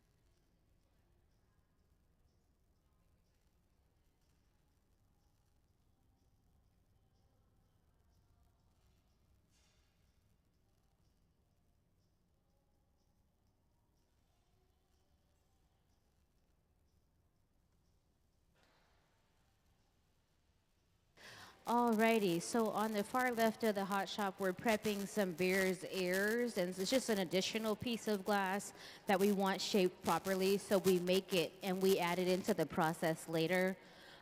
Everything that we do here in the Hot Shop starts in the furnace. The furnaces are our large ceramic tanks here that hold about 1,000 pounds of molten hot glass. They run 24 hours a day, 7 days a week, and they rest at about 2,100 degrees. Dipping into the furnace is kind of like dipping into a jar of honey. The glass contains a certain amount of viscosity that allows it to adhere to itself when you rotate the pipe. So we'll dip into the furnace, gather glass, and then to add color to the glass today, in this process, we are using color bars, which are pieces of color. They kind of look like the extra large version of chalk. They're pieces of color that we apply over a clear bubble, and that's known as a color overlay. we use a little bit of color and a lot of clear. And that's because to run multiple furnaces of color, we don't have that space here. So we're able to use a little color and a lot of clear to get the same effect as if we were to only use just a piece of color bar.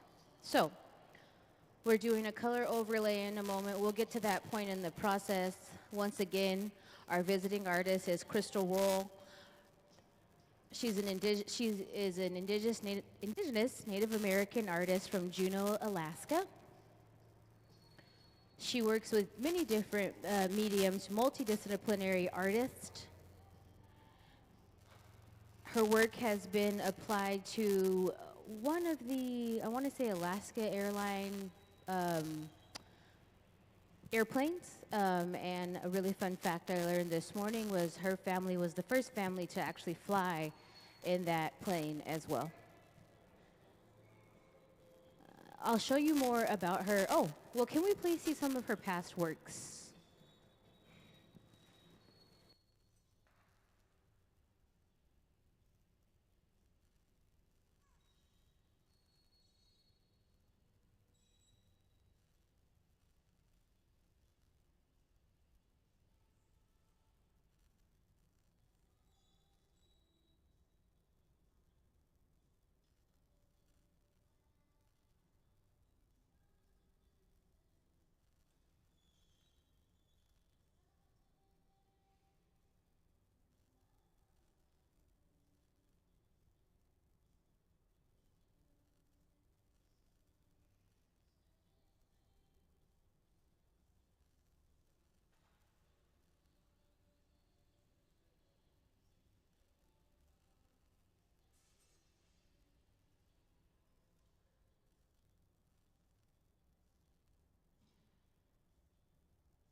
He'll blow into the end of that pipe and cap it, and then you'll see a bubble.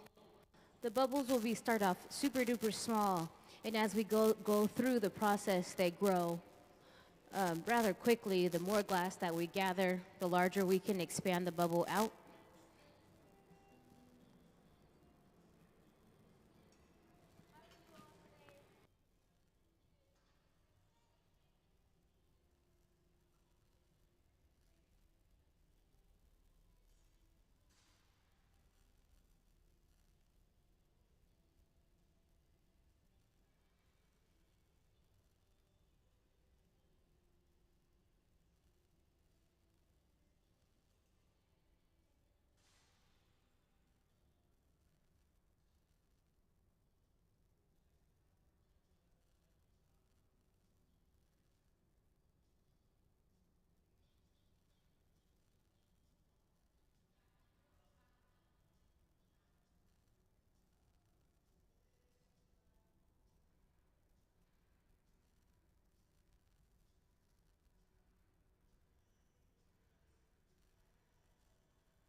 So that'll be the color that we're going to lay over the clear bubble. If you look up at the big screen there, you can see that additional rod that he's shaping right now and carving into. That is our color overlay bit of color.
Now we'll dip back into the furnace to add some glass around that color overlay. Can we please see the furnace diagram?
The start of the process, it takes, like it's kind of like for glass, we start real slow and then when we get towards the end, we'll go real fast to finish it off.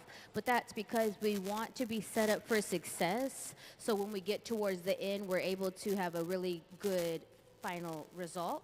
And so it means that we have to gather, let it cool itself down before we go back into the furnace, gather again. So it's setting itself up to stabilize itself to be able to withstand adding more glass. So can we please see the furnace diagram? So if you look up there at the big screen, you'll be able to get an illustration of what's inside of that furnace. It's powered by natural gas and forced air. It runs 24 hours a day, 7 days a week, and it holds about 1,000 pounds of molten glass, and it rests at 2,100 degrees.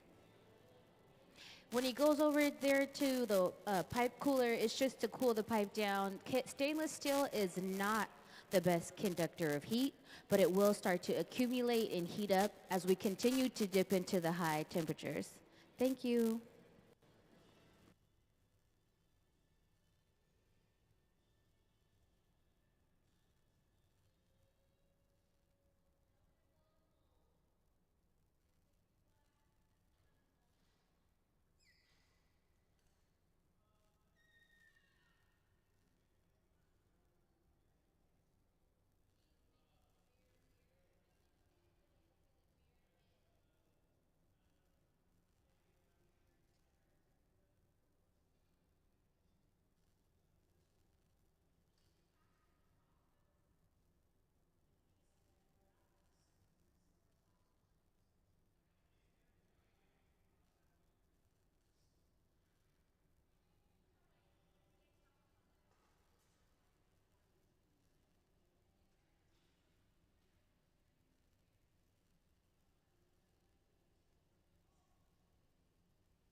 So if you're interested in learning more about Crystal, she's the lady with the purple hair that's the visiting artist.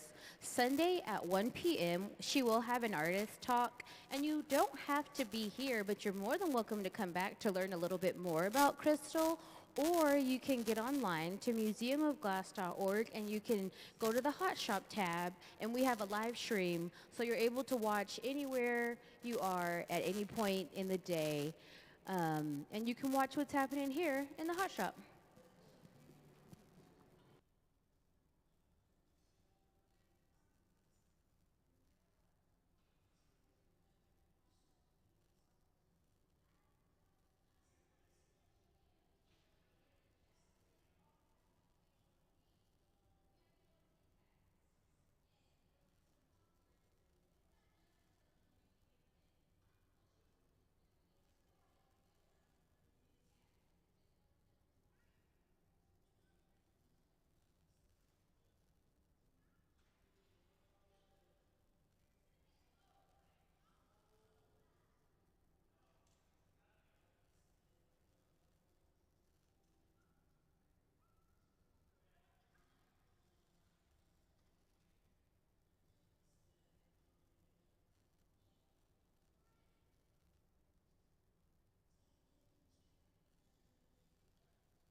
Into the mold we went, and we came out with a really cool bear's head, and then we'll attach the bear's ears.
Welcome to the hot shop. We are working currently on a bear's head, where our visiting artist is Crystal Worl with us this week through Sunday.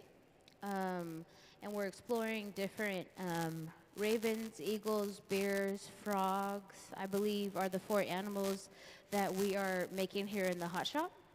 And so right now, we're gonna sculpt into the head some more, and then we'll make a body and we'll connect them at a later point today. My name's Emily. If you all have any questions, feel free to ask.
So as he continues to sculpt the bear's face, just get those really intricate details that we couldn't capture out of the mold.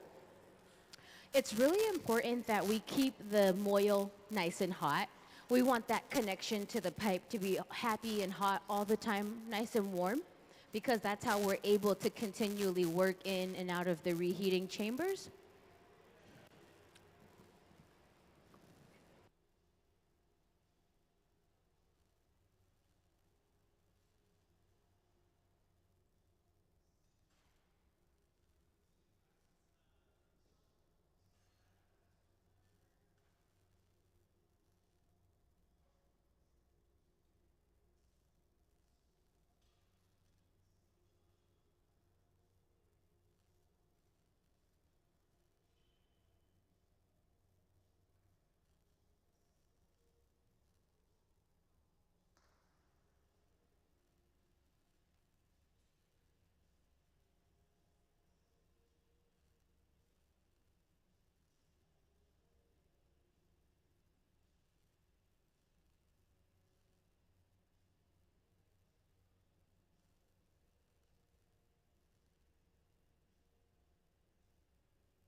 Can we please see some of Crystal's past works?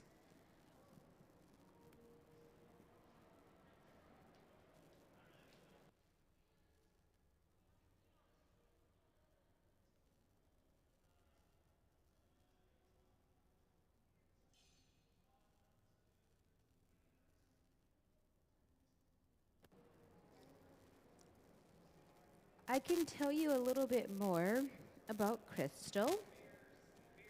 Crystal Worl is Athabascan, Filipino, and Tlingit from the Raven Moeti Sockeye clan from the Raven House. She's an Athabascan from Fairbanks, Alaska. Crystal is a talented multidisciplinary artist based in Juneau, Alaska, and she draws inspiration from her cultural roots and the natural world around her. Worl's artwork is diverse, ranging from Tlingit Northwest Coast design to contemporary multimedia process. Her work often explores themes of identity, connection to the land, and the interplay between traditional and modern ways of life.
We're taking the bear's ears from the garage here, and we put things in the garage to hold them at a steady temperature to be reworked into the process. So now we're putting the bear's ears on his head, or her head.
We'll connect ourselves right there to the front of the bear's head, or the bottom of his chin. And then we'll give it a little flash. Put a little bit of water on that jack line. We carved in a line of tension earlier to help us release ourselves from the pipe. Tap the pipe, and we'll be able to detach ourselves, clean up the opposite side of the piece. We are making a bear head right now. Then we'll make the body, and then we'll attach them. During Crystal's residency with us here this week, we've made this really beautiful hawk and eagle on the pedestals here.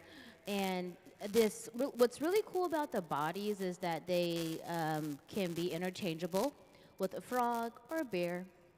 And so right now we're doing the head of a bear. So we'll make the body of the bear next, and then we're going to combine them. Can we please see some of Crystal's past works for the visitors that just joined?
So we took the bear's head to the garage where we park pieces and they'll be held at a certain temperature. In the garage, it's hot enough to where it holds them, but the temperature is not high enough to where the glass will continue to melt.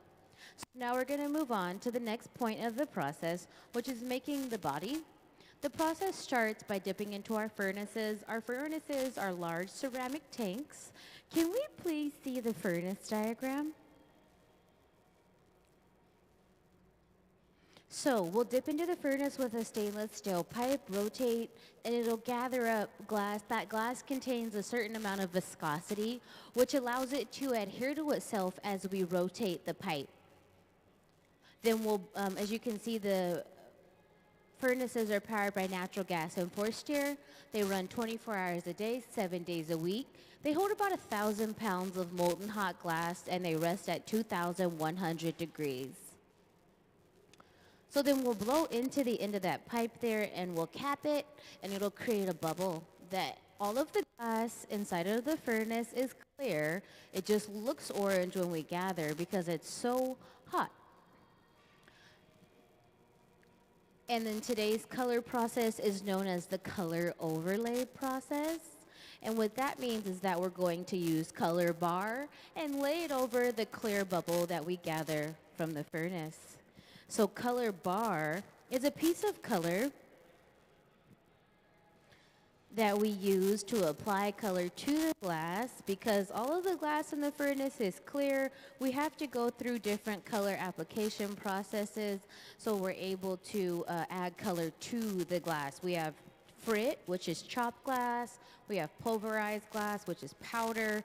And then we have color bar, which are these really cool bars that would get hot and then we lay them over a clear bubble. Can we please see the color overlay video to learn a little bit about glass and color? The color in glass comes from adding various materials to the mixture of raw ingredients called batch. Most of the colorants are compounds containing some kind of metal. For example, adding cobalt to clear glass creates a deep blue. Tin and antimony can be used to create white glass, and gold chloride can produce a rich red or pink-colored glass. Colored glass is melted in furnaces, just like clear glass, and then is usually rolled into bars for storage and easy application. In order to apply color bar to a bubble, we first need to preheat the color to approximately 950 or 1,000 degrees Fahrenheit in a color oven or garage. Once warm, the color is then picked up on the end of a punty rod using a little bit of clear glass as a support. The color is then heated in the 2300 degree glory hole to soften it and make it malleable, while another artist creates a small bubble of clear glass on a blowpipe. Once warm, the color is dropped over the clear bubble, and then using a variety of hand tools or the steel marver, the color is rolled back over the clear in an even layer. This process is called dropping color, or creating a color overlay. Depending on the project, that bubble is then usually gathered over with clear glass and blown into the final form.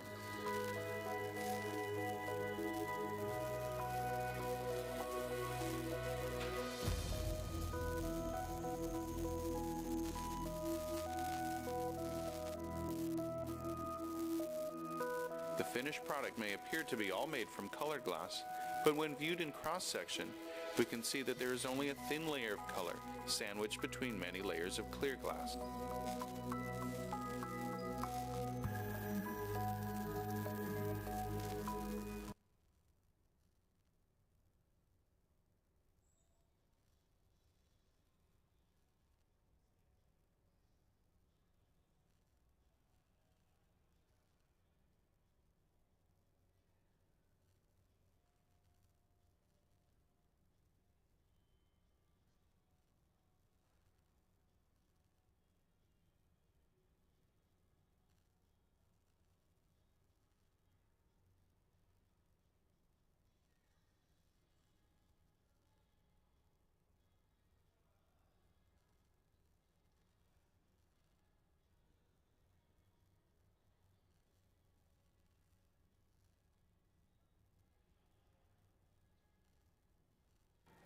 So now in a moment, we'll go back into the furnace. We've already put the color over a clear bubble on the left side of the hot shop. We'll dip back into the furnace to gather some more glass. It's a kind of like a slow start when we're starting these pieces because we need to be very well prepared to put the glass into the mold. It's not as easy as it looks, I should say.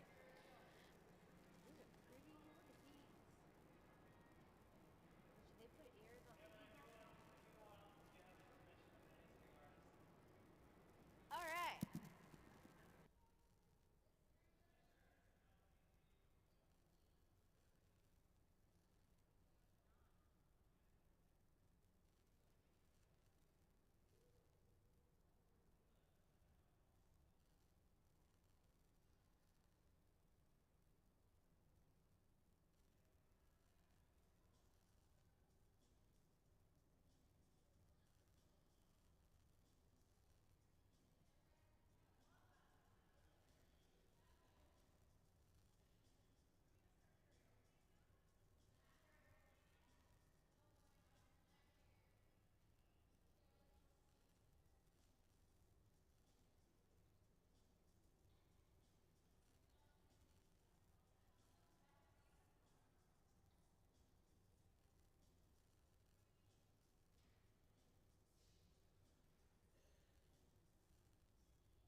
I believe this is the last gather we're going to take before we go into the mold there. We'll go over to the bench to cool down that gather. We'll go in with a block. The block is a piece of hollowed out cherry wood, which has been soaked in water to help cool down those outer layers while keeping the core nice and hot.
Back into the furnace we'll go to gather more glass. We're going to strip it off.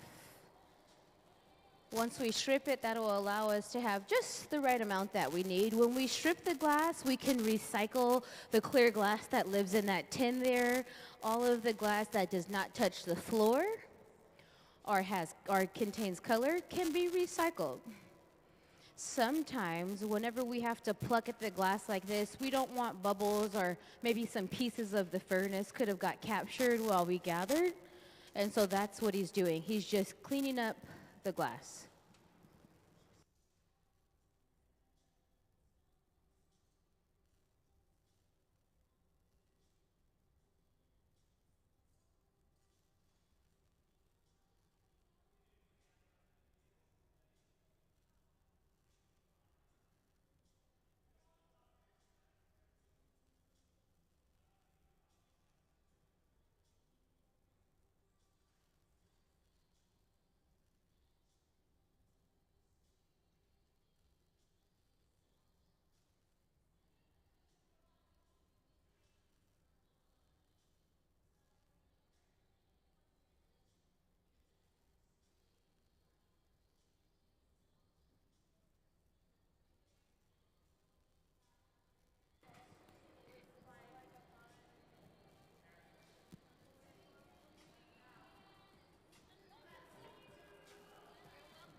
So now we'll go in with the block.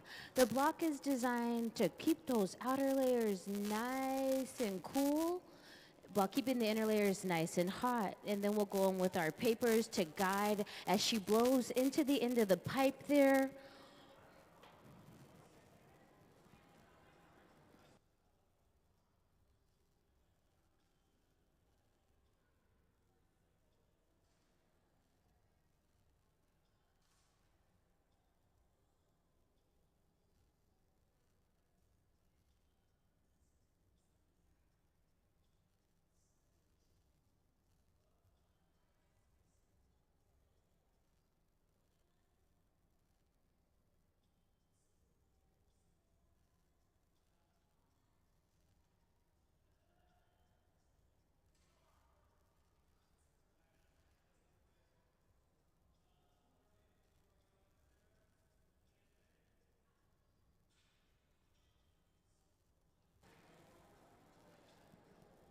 So now we'll prepare ourselves to go into the block. The blocks have this graphite that has been protected. They've been sealed with graphite, liquid graphite that is.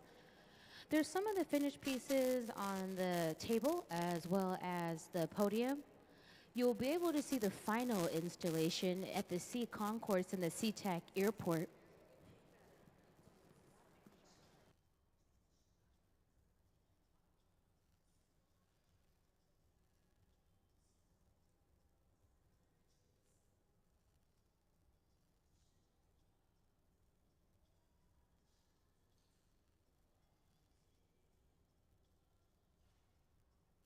We'll put a little puff of air into the end and then cap it. That bubble will expand itself naturally after we cap the pipe, and it'll take on the mold. This will be a bear.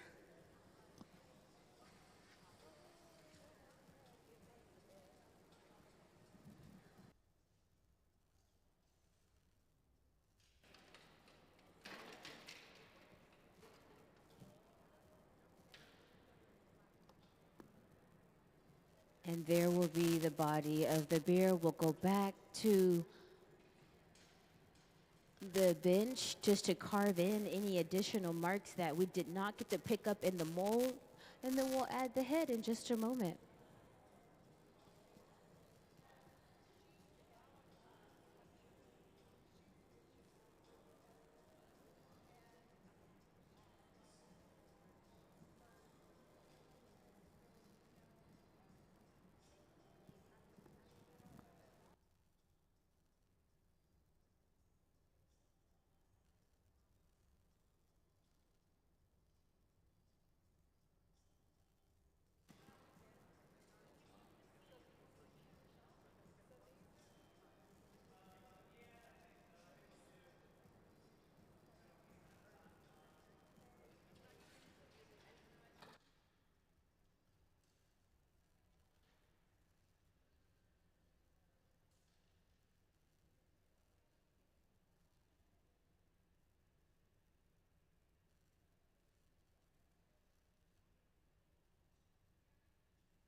We'll go in with some corks. And the corks are just like the regular cork that you have at the top of a wine bottle. It's just a lot more material. This will allow us to be able to shape with leaving minimal chill marks on the surface of the glass.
So our far left item on the podium here is an eagle, and then this one here is a raven. And right now we're working on a bear. The bear's head is inside of the garage. We'll place the bear's head on top in a moment, so the bodies can have interchangeable heads, and so this body functions as the bear's head, and the feet will be placed differently, I think at a different time also in the process. And then this also functions as the frog's body, but different heads. And so right now we're making a bear.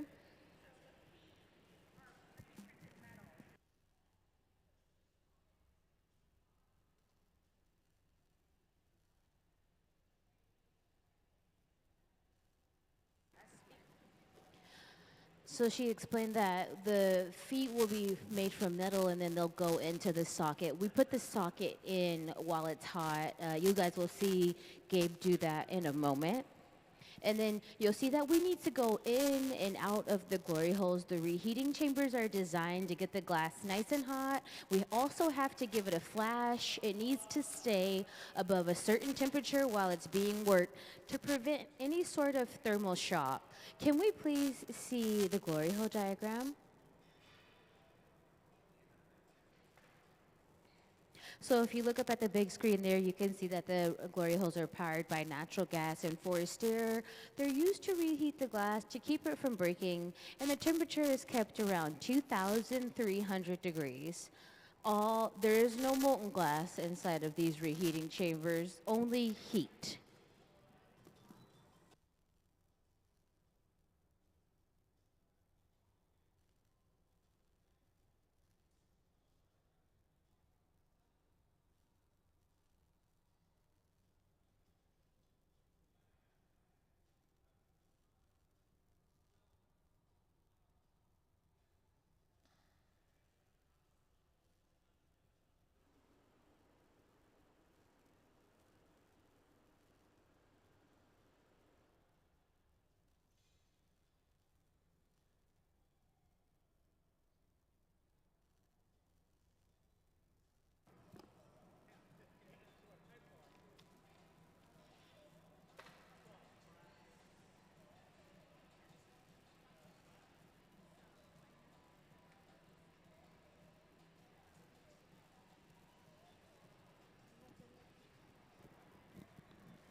We have to flash the moil with the fluffy torch because we want to keep that portion, the end portion of the pipe, nice and hot and happy so we don't have any sort of shock. It is the first part that goes into it's the last part that goes into the reheating chamber, and it's the first part that comes out. And so we really want to make sure we get a nice amount of heat on it, and that's why we flash it.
So with this really cool orb at the end of this stainless steel rod, we'll be able to get the glass nice and hot, and then with that hot torch, it's about 5,000 degrees. It'll hit the glass where we want it to, and then we'll go in and we'll put on the knobs. Those will actually be fittings for the feet, and the feet, and the feet will be steel that'll be placed into these knobs at a different point in time.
Our visiting artist this week is Crystal Worl. She has the really pretty purple hair on the hot shop with the black sweater. Can we please see some of Crystal's past works? The pieces that you see that are being made with us here will be going to the Seattle-Tacoma International Airport, and you can find them at the Sea Concourse. But give it a minute. Wait until about 2026, and they'll be on display.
So earlier, Sarah brought over that additional piece of glass, which functions as I would say, somewhat of a tail portion of this current sculpture. We're making a bear.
So he's going to go in with those jacks and carve out that extra glass that he just tweezed.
So we'll knock it off the pipe. Let's give them a big round of applause for all their hard work.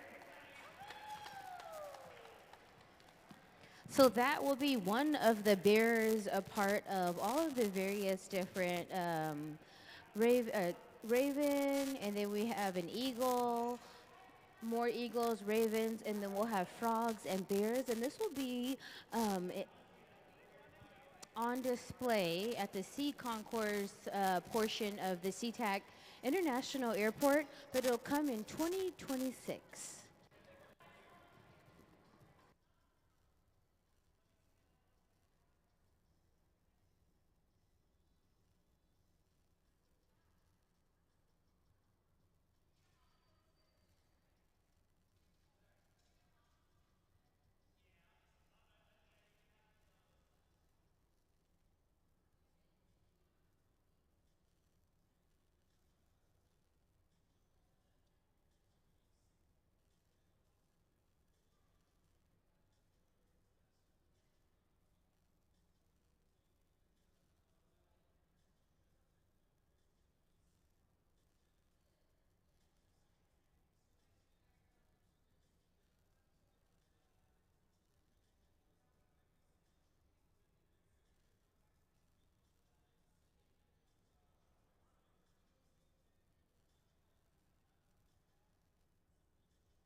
So we just boxed the bear up. In a moment, we only have till about 5 o'clock, and so we have 45 more minutes probably to prep something else for the next project, which would be in the morning.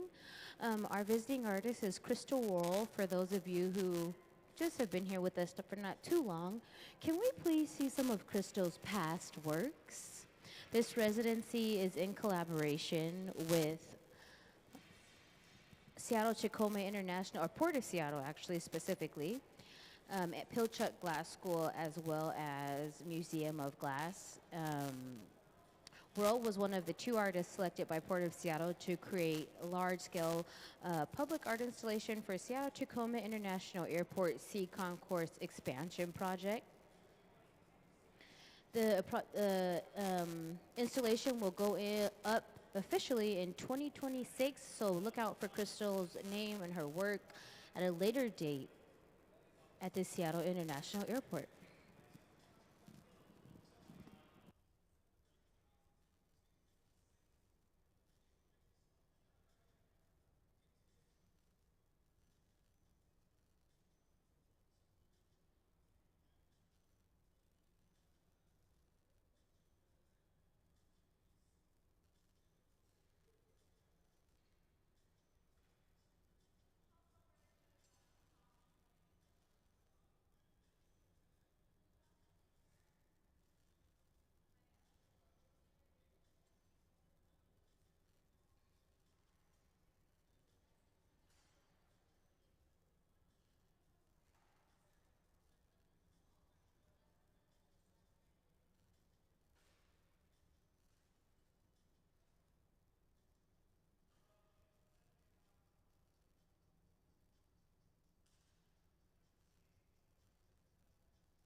So now that we've gathered over that bubble, we'll go in with the block. That block is made of cherry wood, fruit wood. It's been hollowed out and soaked in water. It soaks in water, so then that way we can provide a lubricant for the glass. The steam protects the block. It also protects the material of the wood. And then those papers are just regular Sunday newspaper folded up, soaked in water. And then we'll be able to go into the eagle head mold to be able to get another eagle's head.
We transferred it from the initial blowpipe, so now we're going to be able to clean up the opposite side of the piece. When we take it off of a pipe, there'll be some jagged edges, and so we have to clean them up.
And now we will go ahead and add an additional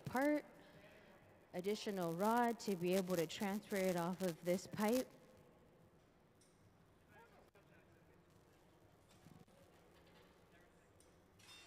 Give it a nice flash, clean up that beak, and then we'll be able to put it away.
So we're making a goblet now, and what we did was we blew a bubble, and what we did with that bubble is it'll function as a foot.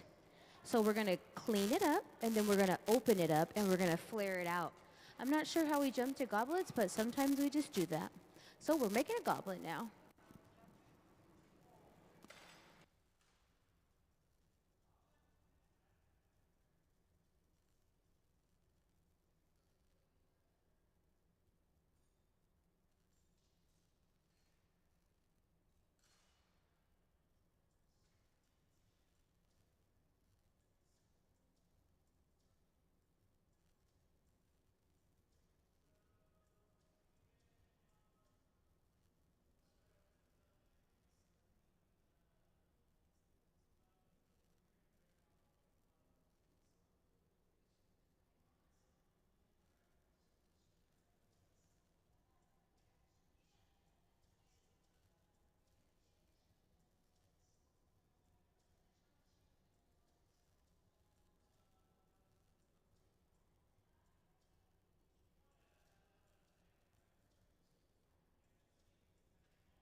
So we're gonna put the eagle's head on the goblet, and so this is really fun to watch. I like really abstract goblet stems.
So we'll prepare the eagle's head to be removed from the connection point on that rod, and then we'll bring over the stem, the bottom portion of the cup and put them together. I hope you guys have had a wonderful time hanging out with us today in the hot shop. If you're online watching, thank you so much for hanging out online and watching us work as Crystal has unfolded so many ideas today. It's been great.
Thank you guys so much for hanging out with us today, but it's now 5 o'clock, and so the museum is closed.